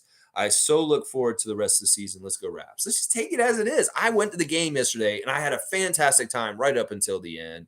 But it was still so awesome to be in that building, to feel the energy, to cheer the team on, to have basketball to watch. We're not in a pandemic. We're all shut down. We don't have anything to watch. They're not in a bubble. We can actually go to the game. Once again, when we feel down and sad about our lives, look to the things we have gratitude about because then they make everything so much better. We have Scottie Barnes on our team. So what we lost to the Celtics by 2 last night. The future is bright with people like Barnes and Koloko around our team. And that there's always something good to point to be having gratitude about. And the more you practice gratitude, the more good things mushroom up in your life and other areas and better things because you're positive, you're happy, the smiling, it all brings about good things more. You're sour, you're unhappy, you're pessimistic, it brings more bad things. Nobody wants to talk to you because you look like you're a jerk. You're happy and you're smiling anyway. That's what I'm saying. The people that can bounce through adversity and sadness and hard times and still be up and happy, that's how they keep going. They keep going. Even if they are falling apart inside, they put on a smile anyway. And it actually jumpstarts them to getting good things again just because they have a positive attitude. So that's a big part of the lesson is if you practice gratitude, positive thinking, good things will happen to you again sooner. And if you get mired in negative thought and really beating yourself up, it's going to be really hard to get out of the hole. So that's the difference, y'all. If you want to make it easier for yourself, stay positive. And that's why the team's been staying positive through this whole thing still. It's been hard, but they've been doing it. And that's part of why they're resilient at this point. In fact, they may have completely fallen apart. If they started infighting and there were all kinds of problems, we would see a whole even worse Raptors team. Trust me. If they had turned on each other. They have not turned on each other. Thank God. Because a lot of lesser teams would have turned on each other by this point and be pointing a lot of fingers every which way and a lot of people not getting along with each other. And they are still getting along. Trust me. They are all still have each other's back and they're still on. There may be some underlying bullshit going on in different ways, but for the most part, they all still really do have each other's backs. Cool Cat saying our ability to close out games last year was due to defined roles. Pascal, Fred, OG. Now we are experimenting with empowering others, so roles definitions are in flux while developing. Big picture Chip. That's exactly right. We're just not finding the right role filled by different people. We tried to switch it around a little bit because we thought, okay, Pascal, do this. Scottie will be more a point guard, and it just didn't stick or work exactly right. And that's part of a lot of our issues this year. Last year, we had it more figured out, and we had more of a system and an idea of what we were doing. And a lot of it really did have to do with Fred managing the end of the game and making big shots and being absolutely the guy out of all 10 players on the court that was controlling the game the most as a player. That a lot of our wins were so close last year, and we won. Like, we had such a good record when the margin's under 5 points between the two teams of winning. And this year it's the opposite, and that Fred is the big difference. It seriously is. It's like, as much as y'all hate Fred, he was the one who was winning his games last year, and y'all forgot that. Nameless is saying, of course Pascal is better than Brown. Of course he is. That's right, Nameless. Of course. Angry Mexican saying, what do you Canadians think about boxer Lennox Lewis? I know he grew up in Canada and won an Olympic gold for you. It does seem, though, like Lennox isn't loved by Canada. Do you know why? I've never really thought about this too much. Boxing is not one of my expertise, but I do know a little bit about Lennox Lewis because he is Canadian, but he's a British citizen. And I think that part of the problem that Canada has with him is very much like Joel Embiid. Joel Embiid played for Cameroon, but now he plays for France. And now he's thinking about playing for the US. He's a turncoat. And in some ways, that's the problem we have with Lennox Lewis, is he represented us early in his boxing career, but now he represents Great Britain and the UK. And that's the issue right there, Angry Mexican. That's it right there. It's not that we don't love him. A lot of people do like him here. It's just that he's not ours anymore. He's decided he's a UK fighter. And that's probably the biggest difference right now there with that. That's an interesting out of the blue question by Hornets fan, but hey, it's all good. This is a free for all. We do whatever here. Isaac Campbell saying, we lost DeMar, Kawhi, Pirtle, and JV to win a championship. That's our offense and size. It's time to develop. Nobody is going to come and save us. Yeah. We just got to do it ourselves, and we'll figure it out. G saying, and we lost Serge and Gasol after the chip. Yeah, they listen. The NBA did not like us winning a championship, and they were like, we need to dismantle this team ASAP. And, if Kawhi had re-signed with us and we had repeated, they did not want that. And that's why they were trying to get him out of here as quick as possible. And then the next year, like, we got to get them out of Serge and Mark. And then boom, the next year, Kyle and Norman. We've had our championship team stripped down 2 by 2 every year since we won the championship. We've lost 2 of our main important rotation players from that championship year. So why the fuck would you want to get rid of the last few that we have? Fred and Pascal. That's so fucking wrong and stupid. And that it really is. The other teams echo this and they want it. And then dumb Raptor fans echo what they want. And then they don't realize that you want what Boston Celtics and Philadelphia Sixers fan wants. Get rid of Fred. Get rid of Nick. Yeah, who's saying that loudest? Other teams in our division and bad Raptor fans is who's saying that. All right, let's keep going. Nameless is saying, this team is not desperate. This is the most grounded, realistic front office in the league. Nothing is eluding them. Yeah, they're not insecure. Some GMs are like worried about their position or like being there. Oh, if I mess up, I could be my job. That's not happening with them. Larry Tannenbaum has very much got Masai Ujiri's, he's on this contract now. It's like he's not going anywhere. So there's job security with them. I don't know with Bobby, but at least with Masai. And this is the thing that in some ways it gives us a strength from negotiating, is that these aren't guys that are on the hot seat and they're not worried about like they have to make a home run to keep their job. No, that's not what the case is. They can be very calm, cool, collected, and very deliberate.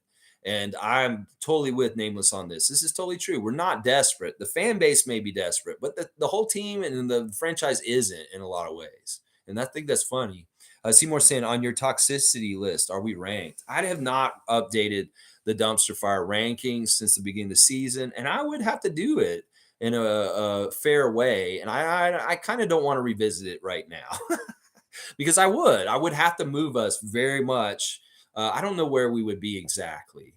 In some ways, just because of how we've done, but we have kept it together. I might put us like in the top 12 of dumpster fires in the league, but I wouldn't put us in the top 5. And I wouldn't put us in the top 10.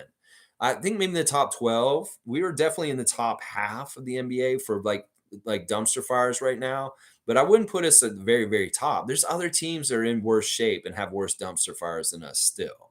And in some ways, because our team isn't turning on each other, that makes us even more stronger. Not a dumpster fire. It's just that we're losing. But yeah, I'm not going to revisit the dumpster fire rankings until this offseason. And it'll definitely be off-season content. And we'll talk about it. And I'll be fair about us. I'll put us in the right spot as far as where I see as far as dysfunction in the league. Because in some ways, once again, I don't think we're dysfunctional. I think we're just losing. And there's a difference in that. If you understand the semantics of what I'm trying to say, we're not dysfunctional. We're just losing. Think about what I just said, and you'll understand what I mean. Nameless is saying anybody that cheers an injury is an effing weirdo.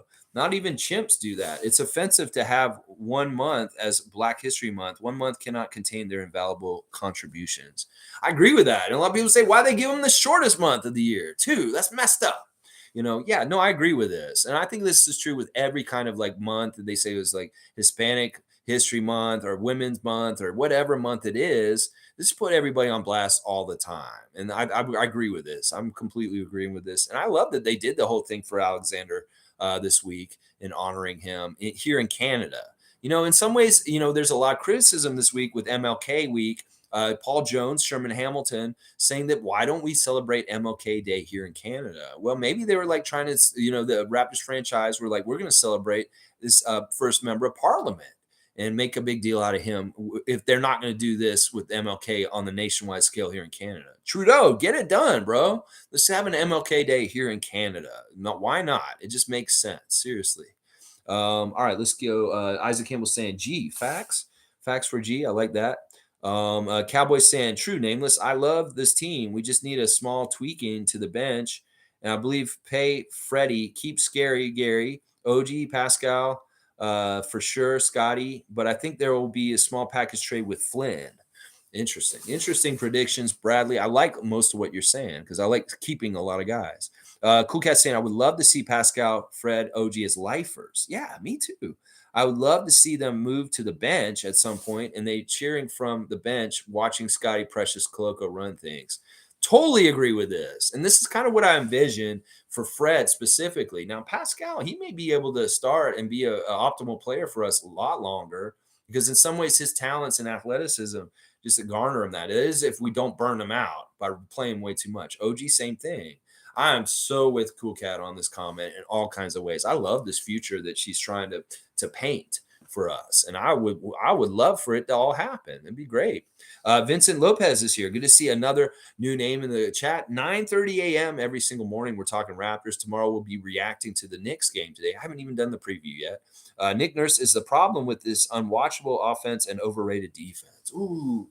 Well, first of all, this is a positive Raptors fan channel. And we're not here just to tear people down. Now, if you can give me some concrete evidence for what you have a problem with, Nick, or solutions or something like that, that could be helpful. But okay, that's your first comment. Well, I have it as note. All right, Monique is saying, I was there for everything, Lex, and contain Randall didn't make him score 30 limit. RJ, I'm back this afternoon. Oh, wait. Okay, she's talking about tonight. This is our keys to the victory. Contain Randall. Don't make him score 30 and limit RJ. And she's going to be back at the game today. It's the last game of January for her. Well, it's the last game at home for January because they're about to go on the road for 2 weeks. And they won't be back until like after the first week of February. So, yeah, they're going to be out west starting Tuesday or Wednesday. They'll be in Sacramento. So, yeah, we are going on a road trip tomorrow. So we got to take care of New York today. Seymour saying NBA 2K23 is mad lit. All the players are giving up on it. They hate the game because it doesn't represent them. Like Chris Boucher won't play that game anymore because he's too slow in it. Rorschach saying, I think once the Raps got the taste of Scottie and a high draft pick, they want to go back to the well and try their luck again. Works for me. Yeah, see, I think that's right. I think that the Tampa stealth worked really well. And Masai don't say that word tank, Masai, but maybe there may be a little bit of something going on right now with this. I mean, why not just spin it this way? We're Raptor fans. We're losing close games. They're frustrating. Well, are we losing or are we winning? Are we winning? Really? Maybe we are. Masai may be like at the end of the season, yeah, this was a tough season. We lost a lot, but we won because we got Scoot Henderson. It's like, this could very well be what happens. And Rorschach's exactly right. The taste of the Tampa tank, it wasn't a tank, the Tampa horribleness brought such a beautiful, awesome, great player in Scottie Barnes that he's like, this year's already gone wrong with Pascal doing the splits in Dallas and Precious being gone for 2 months. Maybe we need to revisit the magic of how we got Scottie Barnes and see if we can get another top player this way. I think Rorschach's onto something, and I appreciate the comment. Fun guy saying, by the way, I fucking love Rorschach and Watchmen. Still one of the best movies and comics I've ever experienced. Yeah, that's good stuff. That's good comics. That's deep comics. That's not just comics for little kids. Those are real thinking kind of comics. Great movie. And yeah, good stuff. And I like the name too, the Rorschach from that group, the Watchmen. Yeah, Isaac Campbell saying, "Agreed, fun guy. You guys are all big Rorschach fans. All right, cool. I like that." Paul B saying, "If this Raptors roster was a U2 album, it would be pop." And we know success is around the corner. And a beautiful day is coming soon. Hilarious, Paul B intertwining U2 into the talk today. I mean, I won't disagree with this. And one thing I will say about the pop album and years later is, listen, it was an unfinished album that U2 just put out quickly. And they wish they had redone it a little bit. Well, they're going to redo a couple of songs in their new project that is about to come out. But a lot of people look back at pop as being a little bit more underrated than they thought at that time. There's some things about that album, they're actually really good. And maybe they'll think that way about the season also. Cool guy saying, Raptor Freak, this is a positive, mature discussion space regarding the team we support. It is never emotionally draining despite our different perspectives. I appreciate that. And I appreciate you saying that about it, Cool Cat. This is what we're trying to do. And if you see that way, then good. We've been successful in what we're trying to do here. Tom Duke knows the time is going long, and he is retracting his message out of being a nice man to allow us to try and get this done as quick as possible. Tom, we're going to go 4 hours. We may even go 5, guys. I'm not even going to lie. I have not started anything that I have prepared. We're just doing the chat right now, and we got a whole lot to do still. Vincent is saying the coach's job is to maximize talent acquired by head office. Nurses coach like he's still a contender, hunting mismatches and ISO and defensive helping off the ball, which leads to open threes. Okay, I like this because Vincent's actually given us some concrete stuff to kind of talk about and pick apart here. All right, I can agree with some of this. I mean, it's true. The front office gives him the talent. Well, this is the thing. Where's the disconnect?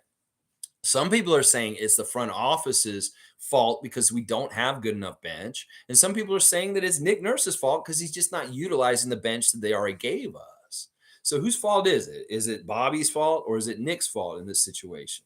I think it's more Nick's fault in some ways. I'm not blaming Bobby so much because I thought he did a good job last season. And I will get behind you on this, that he does not maximize this team to the fullest ability that it possibly can be. And I think you're right that he also he is coaching them kind of like we're a top team still by playing the starters so much. And then in some ways, like we've kind of done, he needs to wave the white flag a little bit on this strategy and allow for what we've kind of been describing in the last couple of weeks is for more development time for the bench. Then we need to go on a fact-finding mission to see what these guys can offer and whether they're worth keeping around for next year. In some ways, we already know what we get from Pascal and Fred and OG, and that maybe we need to go and look more at Jeff Doughton Jr. and other young players that we may not want to have next year, but we may. And that I agree with that. I agree with that, Vincent, that we need to pivot a little bit more to playing more of the guys overall and stop like trying to get this premium out there just to try and win when it's not adding up to winning anyway. So in some ways, I really do agree with your comment in a lot of ways. But also in some ways, all right, the other part about the defensive stuff, I agree with this too, is that I wish he had not doubled so much or just like send help so often. I think that our players are very good defenders individually and that we should be playing more one-on-one. And that when, in some ways, you know what Nick does, his defensive philosophy is to send the double team to the guy who has the ball and then go into a whole cascade of movements to chase around in rotation to the next person. And that's just on purpose. In some ways, he does it to hurry onto the offense that they have to hurry up and panic. And he's hoping that they'll panic when that second defender comes to double the ball handler at the top. They'll panic and they'll throw the ball and then it'll go in the middle and somebody like Gary will pick it off and we're running down the court. That's really what it is. The reason why he does it is because he's trying to cultivate a turnover and make the ball move. And teams will move it and they're just moving it and we're rotating to try and catch to each guy. And then at some point, maybe they rotated enough that they beat our rotations and they do get that open corner three. And that's the thing that is annoying. Well, in some ways, it's like, do you want to have that aggressive, dogged double team that initiates to try and cause turnovers, or do you want to stay at home, have each individual guy play one-on-one with each offensive player and play it that way? Well, he switches it, and it's not always the same either way. I don't know. It's tough, and that has pissed me off at times that he doubles too much when I think that our defenders are good enough to just play one-on-one. And I can agree with that too. Listen, we can believe the same thing, and also want different things. You want him fired, I don't. And I think that he can adjust and do good things regardless of some of these things you're saying here. And that it may be that it's just that we think he should switch to playing the bench more now, but he wants to still not give up on the season. And that's part of the reason why he's still doing it this way, by playing the premium guys more minutes. And who knows, maybe he switches this in like a month. Like maybe the All-Star break happens and they're like, okay, it's just not going to happen. And then we see more of what you're describing. But either way, I'm always going to stand by Nick and say, don't fire him. Unless it's like really, really egregiously bad how he's fucking us up. And I don't think he is. I don't think it is actually he's fucking us up. MSJ saying, thanks for the SB center take. No problem, MSJ. This is why you come here and get what you want. Hopefully you'll be able to talk about it. But it really is that he switched his mindset on it. I think he loves just being challenged, Scottie Barnes.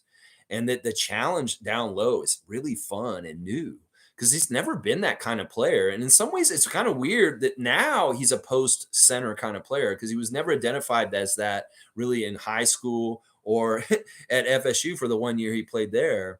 It's now he's got a new challenge, and in some ways it's a lot more fun. I don't remember anybody just magically becoming a center in the league. Like they come through the draft and they're always like touted as a forward, this and this, but now all of a sudden he's just magically gotten center status in the league. It's really weird. And in some ways it's such an anomaly. But yeah, no problem. Anytime, and this is the place. If you want to take or anything like that, I'm happy to oblige. Monique saying, live, breathe, and believe. W Stream Lex, go Raptors. Always keep it those. Always in the chat. Will support you. And those who don't are missing out. Raptors forever. I love you, Monique, so much. And I'm glad you're going to the game today. Hopefully you bring those good, positive vibes down there. And we get the win today. New York, we got to get on the road with a win by beating New York today. We get to clear out the taste in our mouth from last night right away by playing the Knicks 6 o'clock. And I should start doing preview. You know what? Let me do a part of the preview right now. Let's look at the referees for tonight's game here in Toronto against the New York Knicks. Mark Lindsay is our head crew chief. Mark is from Drexel Hill, Pennsylvania. He's part of the Pennsylvania referee mobsters. He has not refereed a game for us this season yet until this one. He refereed a lot of games for us last year.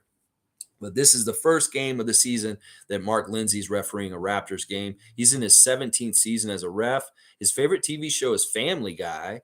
He likes the movie Shawshank Redemption. His favorite musician is Dave Matthews. His favorite book is Can't Hurt Me. Favorite app is Apple Podcasts. He'd most like to visit Rome, another guy who likes to visit Italy. I mean, what the hell, man? Why don't y'all just go to Italy? And his hidden talent is spelling. Now, Mark Lindsay's weird. He might be a robot because he does not want to eat food, Tom Duke. There is not any food on his list for what he likes. That's a little freaky. Now, here's a little fun fact about Mark Lindsay. He directs the Proactive Referee Officiating Camp, which raises money to benefit underprivileged youth who attend the Treasure Beach basketball camp in rural Jamaica. In addition, he contributes to schools and foundations to provide educational opportunities to local Pennsylvania students. Lindsay is married with 3 children and enjoys reading, working out, bicycling, and yoga. But he doesn't enjoy eating because he did not tell us what his favorite meal is. So he's just going to go ahead and have to have whatever the other 2 refs want. But yeah, he has a bachelor's degree in elementary education. So he's a teacher. And he's also worked as a real estate agent. That is Mark Lindsay. Our record with Mark Lindsay is we win 57% of the time when he refs, and the Knicks win only 30% of the time. So he is a referee that statistically favors the Raptors over the New York Knicks. Our crew chief today, Mark Lindsay. Very much the opposite of Ed Malloy, who we had last night. Our second ref is Aaron Smith. He's in his 8th season. He is also from the Philadelphia, Pennsylvania referee mafia. His favorite TV show is Homeland. His favorite movie is The Shawshank Redemption also. His favorite musician is John Legend. His favorite book is Unbroken. His favorite app is Twitter. His most like to visit Africa, and his bucket list is to travel to all 50 states. How do you not do that? You're an NBA ref. You could at least drive through some of those states that you don't go to and maybe get to them. Maybe you just need to go to Alaska and Hawaii. I don't know. Aaron Smith, figure it out. Before becoming a full-time official, Aaron Smith worked as a substitute teacher at a high school and middle school. He spent 3 years of support staff for a cyber charter school also. So we got 2 teachers as our top 2 refs. Aaron Smith is the best ref for us tonight. We win 58% of the time when he's refereeing. We lost the last game that he refereed for us this season. And the Knicks only win 27% of the time. So once again, we see a ref that we win like around 57% of the time, and they win about 30 to 25% of the time, the Knicks. So 2 refs that favor us, that are both teachers. And Aaron Smith's favorite meal is breakfast. So he said any breakfast meal, Tom. So right now, all we got is breakfast, no specifics. The third referee is a referee we have not seen this year, is Jenna Schroeder.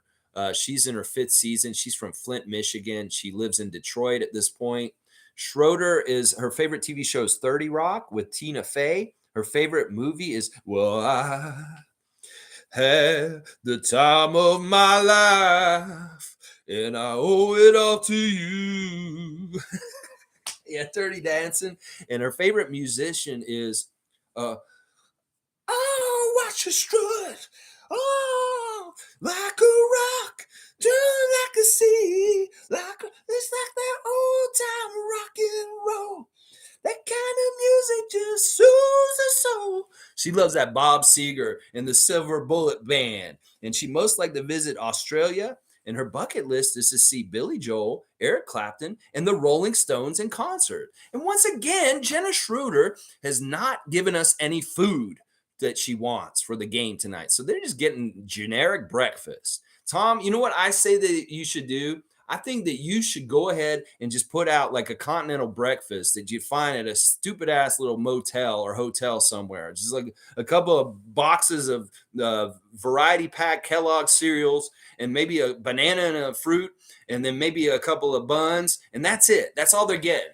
Maybe there's a little bit of pancake batter and a little pancake mix. It's just basically a continental breakfast at like a Motel 6 and any given interstate in the United States. That's all they get because they have not specified. They just said any old breakfast food. So that's what they get, any old breakfast food. There you go. Jenna Schroeder, her record with us is the worst. We win 50% of the time when she refereed over her career. So it's very half and half. Meanwhile, the Knicks win 43% of the time. So she's the closest with the margins. All 3 refs favor us. So there's your refs for tonight. Mark Lindsay, Aaron Smith, Jenna Schroeder. Those are your refs for tonight's game. Referee check. Bam, bang, bang, bang, bang, bang, bang, bang, bang, bang, bang, bang. Very, very much more nice than the one last night. And Ed Malloy did exactly what I thought he would do yesterday. MK saying, I don't want to trade any of our players, but I get it.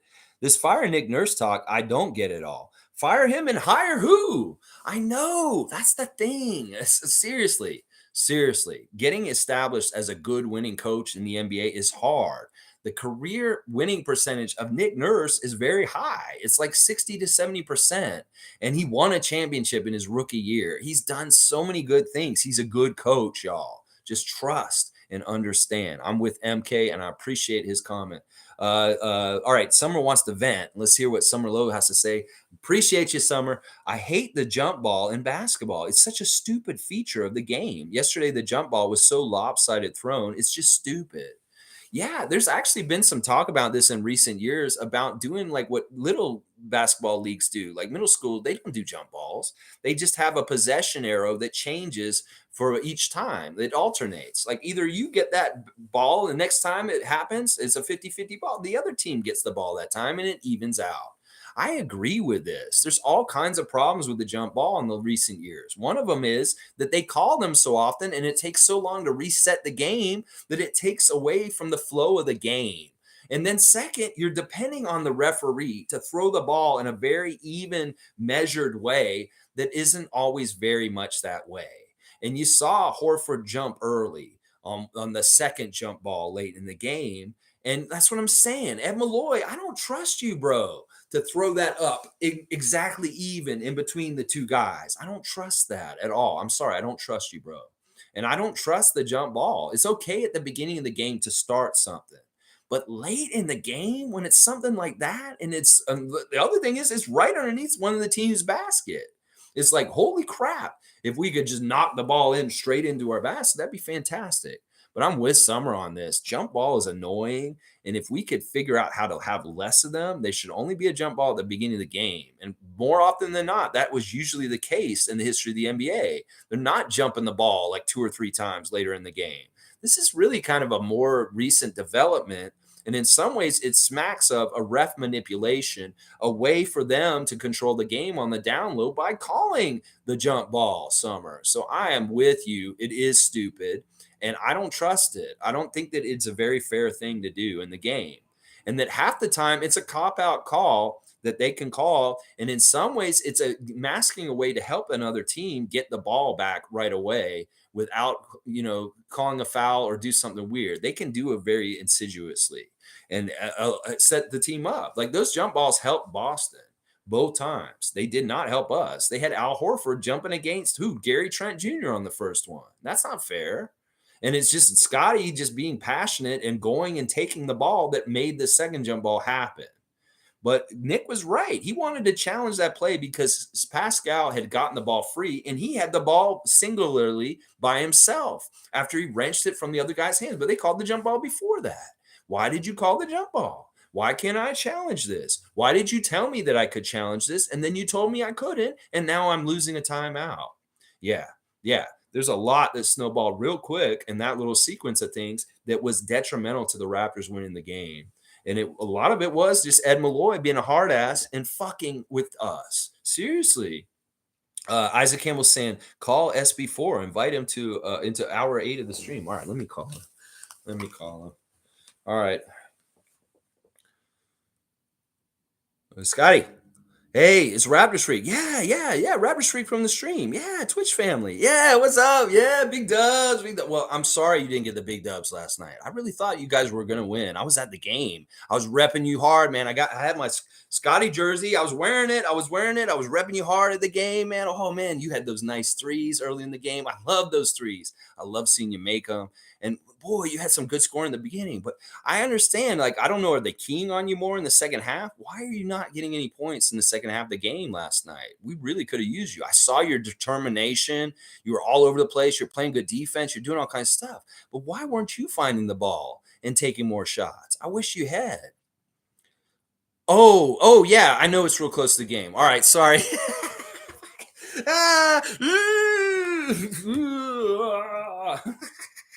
Seymour saying, I've been a fan since 95. It's sad. I've lost so many friends to these streets that never got to see us win that chip. Real solid Raps fans, Raptor Freak family. Wow. Seymour, man, that's a powerful statement. Listen, he's talking about he's been a fan since the beginning, 95, expansion Raptors, purple, in the hard times. And he had friends that were just as diehard as him and I, and that they didn't live long enough to see the Raptors win their championship. And that they would have been so enthralled and like amazed and so happy that happened, but they weren't alive when it happened. And there's all these fans that don't deserve it that got it. Whereas like Seymour's friends that did deserve it, they didn't. Oh man, that statement makes me mad in some ways. That injustice that Seymour Papers put in front of me right there, that makes me mad, honestly. Well, hopefully they're up above and they've seen it and they're celebrating it anyway. in the afterlife. I really hope that's true, Seymour. That is sad. That may be the saddest statement today. Cool guy saying, Rabbit Freak, I saw the open gym. Also seen Pascal, his agent, his health folks discuss possibility of beefing him up and determine if his speed would be effective. I just wondered, see LeBron's body. Well, who knows? Maybe as he matures and gets older, it could very well be his metabolism slows down a bit. It can happen later in life. My metabolism didn't start slowing down until my late 30s. So it's really kind of a weird situation with him. He may have a very high metabolism, is really hard to keep weight on. And it may be later in his career, it slows down, and all of a sudden, boom, he's got a little bit more of like a LeBron James build in his later career. Who knows? Who knows? I could see that. Yeah, it's a good episode. I knew you saw it. I was like, but I was thinking about that when you said that about it. Who knows? Maybe this summer, maybe he beefs up as much as possible. We'll have to see. Seymour saying, break this losing streak like Harden's toes. Yeah, I'm all about breaking our losing streak and continuing New York's today. Cowboy saying, sorry to hear that, Seymour. All Raptor freaks spread the positive vibes. Keep your heads up and stand up for yourself. Our Toronto Raptors. Let's go. Yeah, you go, Bradley. I'm going to go a little quick through the last little ones and we'll finish up. I'm a fun guy. What I will say is I love the sweet taste of Knicks tears, and I better taste them in 6 hours. For some reason, back-to-backs have been heavily favoring teams, so no excuse today, Raps. Let's go. Well, did the Knicks play last night? That's one of the things that we got to think about. Did the Knicks play last night? No, they're not on a back-to-back. We are. Now, the team that's been playing on the back-to-back's been winning recently in games with us. So maybe we have more inertia and built-up kinetics from playing just last night, and New York's been sitting around cold for too long. Maybe that'll help us tonight. I don't know. I would say the team that's not on the back-to-back usually has the advantage, but lately the team that has had the back-to-back in games involving us has had the advantage for some weird reason. It's very strange. I love that too. And I want to see the Knicks lose today so you can be happier about things, fun guys, specifically you. Monique's saying, keep up the great work, Tom, with the chapters, especially today, 3 hours yet again. Yeah, well, Tom, it's Sunday at least, and Tom does enjoy what he's doing at least. So Alistair saying, can't use center excuse. We were fifth last season. That's what I'm saying. We have the same exact team as last year. In some ways, Scottie's playing more of a center this year than he did last year, and that's helpful. And yeah, I think I'm with you on that, Alistair. I love to see your Bills logo in your picture there. That's awesome. Isaac saying maybe Alistair, but Fred also played out of his mind last year and was able to constantly attack the paint and break down the defense. Spacing is different without it, and center is a fix. Yeah, I think the biggest difference between this year and last year is Fred had a really good year, and this year he's having a down year for whatever reason. That is a big, huge part of what's going on with us this year. Seriously. And that's why a lot of people are mad at him. They want to trade him. Well, he can get it back together. King Gold Dragon is saying, Pascal to Dallas. Let's get it. I wonder if that's a Dallas fan that wants that. Well, a lot of people are saying that Luka needs a second banana. And there's a lot of weird mock drafts or mock trades going on with Pascal going to Dallas for like people like Tim Hardaway Jr. and a bunch of other people. I don't like those deals. And everything I've seen that Dallas is the Dallas side is not enough. I'm going to tell you right now, his cost is way higher than y'all think it is, Mavericks fans. And if you want Siakam on your team, I don't even know if you have the assets we want to get him.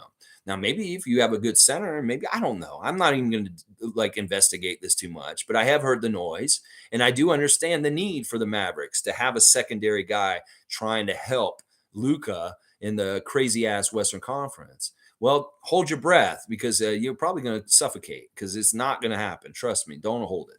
Let's see. This was bound to happen. No one has established a role. If it's everyone for themselves, you have to commit to one or the other. We have 3 power forwards and all of them get us a full-time rebounder. Yeah, what Alistair's saying here is true. The undefined roles of the Raptors have really hurt us this whole entire time last year and this year. In some ways, the ambiguity of positionless basketball is a detriment as far as there's certain roles and goals that everybody has to take care of every single NBA game that are falling through the cracks because we don't have roles defined on whose responsibility is to take care of them. And because everybody's ambiguously able to do everything at all times, well, are we getting all those checked mark things that need to be done at all times? And why aren't we? Is it because somebody doesn't have that job in some certain moment and it just falls through the cracks? Probably. That is exactly what it is. You guys are saying true scarcity. I don't know what Seymour said. He cut it out there. Vincent's saying, I'm not trying to be a downer. I want the team to win. If this is a sneak tank, sure, keep doing what they're doing. Win 1, lose 4. The draft is nice, 1 through 5. Can end up with another top talent like Scottie. See, I love this. You're bringing the whole picture where you're at, Vincent. I know it's real easy for everybody to be really negative in this time, and I like that your motives and what you care about are what matters. You belong here. Trust me. You can be negative and critical, but your heart has to be in the right place. And you're saying that your heart is in the right place. And I also love that you're relenting that if this is the strategy on the down low that Masai wants to do in a stealth tank, then so be it. In some ways, why fight it? If this is just what it's going to be, it is what it's going to be. And that everybody who can't accept how it is the people that are upset and unhappy. And that if you can go with the flow and just try and make the best of every difficult situation or every shitty situation, your life will be so much happier in so many different ways. It's when you fight with the flow of life and the way things are going is that you have hard times. And a good job, Vincent. I appreciate you being here. I hope you come here more often. We're here every day. We do this every single day, not for 3 hours every day. But today's a very busy day. Seeing we played last night, we're going to play again today.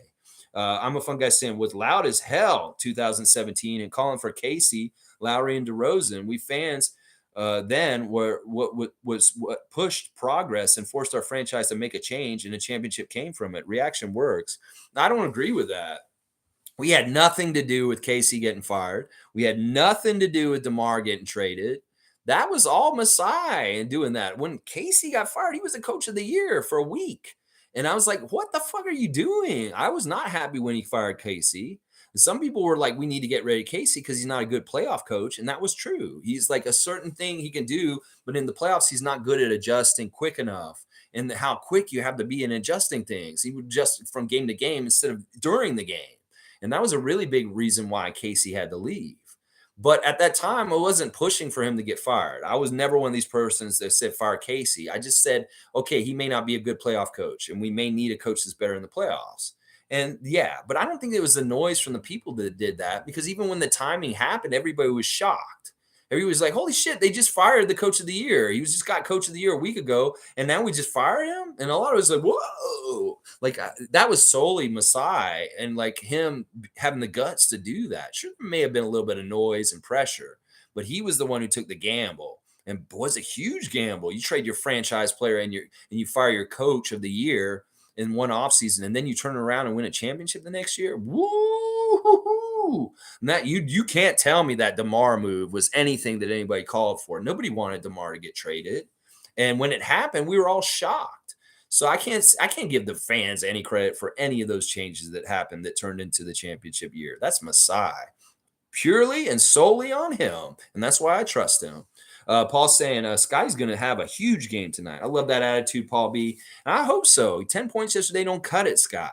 We ain't got no bench. Y'all starters got to score 20 points each. All y'all. Just like the 905 last night. They had 4 people on the 905 game score 20 points. Why can't we have 4 Raptors score 20 points against the Knicks tonight? Good balance across. They could be all starters. I don't care. You don't play the bench, but at least 4 of the starters got to get 20 points if you're not going to play the bench. Isaac's saying, if this year's team was a David Bowie album, it would be low. It wouldn't be low, less dance, outside, or even changes. We are going full-blown Labyrinth soundtrack. What a weird analogy, Isaac Campbell. But I love that you always seem to tie David Bowie into our stream. That's good. All right, so Tom's got the continental breakfast for the refs here. There's a croissant. There's a half a thing of butter. There's an egg in a pan. There's a bacon. There's some pancakes. There's 3 plates. There's a banana and apple. Okay, yeah, that's exactly what they have at the Days Inn. That's what they have at the Comfort Inn. That's what they get. They just get in the regular old breakfast in the morning. You could have gotten better refs, but you did not want anything. Mark Lindsay, Jenna Schroeder. At least Aaron Smith said, I want breakfast. Let's go, Tom Duke. I love it. Cha-cha changes. They'll be happening at some point, probably. Alistair saying at Isaac Campbell. Then after that, Pascal took over and we were still winning, beating Bulls with Vucevic, Nuggets with Jokic, Cavs with Allen, etc. Yeah, when Fred was out last season, we kept rolling. Listen, there were different people who picked up in next man mentality last year way better. And if you ask me, even though Nick did not play the bench very well last year, in some ways it seemed like he had next man up mentality that worked better as far as guys stepping into roles when guys were hurt. Like Malachi, when Fred was hurt for that period of time, Malachi had a really good time playing, and then he got hurt also. And then we needed Armani Brooks. Well, that's what I'm saying is last year, next man up was happening. This year, we don't have as much next man up mentality going on for guys stepping in when guys are absent. And that may be the big difference with weathering the injuries from last year, the way we're weathering the injuries this year. And that we had good outcomes last year, even with guys missing, because people would step up above and beyond. Well, that's not happening this year. Nobody's stepping up in next man up mentality, and that sucks. Cowboys saying, have a great day and night, Lex and Freaks, let's go. And Monique's saying, with Ron Harper having a big game last night like that, does he send a message to Nick Nurse, you think? It was funny. During the game, Joe Wolf got a text from Ron Harper Sr. saying, oh, you're watching my game. Because obviously Ron Harper Sr. is watching the game, and he heard his old teammate Joe Wolf calling the game. So he was interacting with him during the game, watching his son, Ron Harper Jr., kill it. Yeah, I don't know. The stuff that Ron showed last night is one game. I want to see him consistently do this more for the 905 going forward. And then maybe that'll ingratiate him enough to get a chance to try and do it with the main roster. All right, let me go and see what I have left to do today. Oh, I got to do the real mascot matchup. Well, let's see. The last time the Raptor was in the real mascot matchup, he's in that field. He just got tore up by a pack of wolves. And he's been beat up by a buck too. So he's kind of laying in this grass, and the wolves had eaten him up a little bit. There's parts of him that have been kind of ate up, but he's still alive. And they kind of got tired of eating him and they left. So he's just kind of laying there with like parts of his body kind of chewed on. He's bleeding and he may be dying. He may actually be dying for the season. And I don't know. I don't know what to do. It's like he needed some luck to get out of the situation. Well, he had a little bit of luck, but not really a lot. They left. They went away. They didn't completely kill him. And he's just kind of laying there, but he could easily just bleed to death from the nicks in his body, from the bite marks and all the trauma he's taken from these animals attacking him in this field. Well, he needs some help still because he's dying. He's literally dying in that field right now. And the blood's just flowing out, and he has no way of helping himself. I don't think he needs a miracle. What is going to happen for the Raptor in this situation? Is he just going to bleed to death and die in that field and then be a carcass that, vultures come and eat the rest of him? Or will he fight and make it? He's on a lifeline right now, and there's not a whole lot of good things going for him, and he doesn't have a lot left in the tank. Can he figure it out? Can he find out? We'll find out next time. The real mascot matchup is just a dinosaur laying in a field, bleeding to death, half eaten, like his legs been gnawed off. Oh my gosh. Ugh. I wish the real mascot matchup stories could be better. At least he's not stuck in that hell house with those nurses still. He's just bleeding in the open field right now at this point.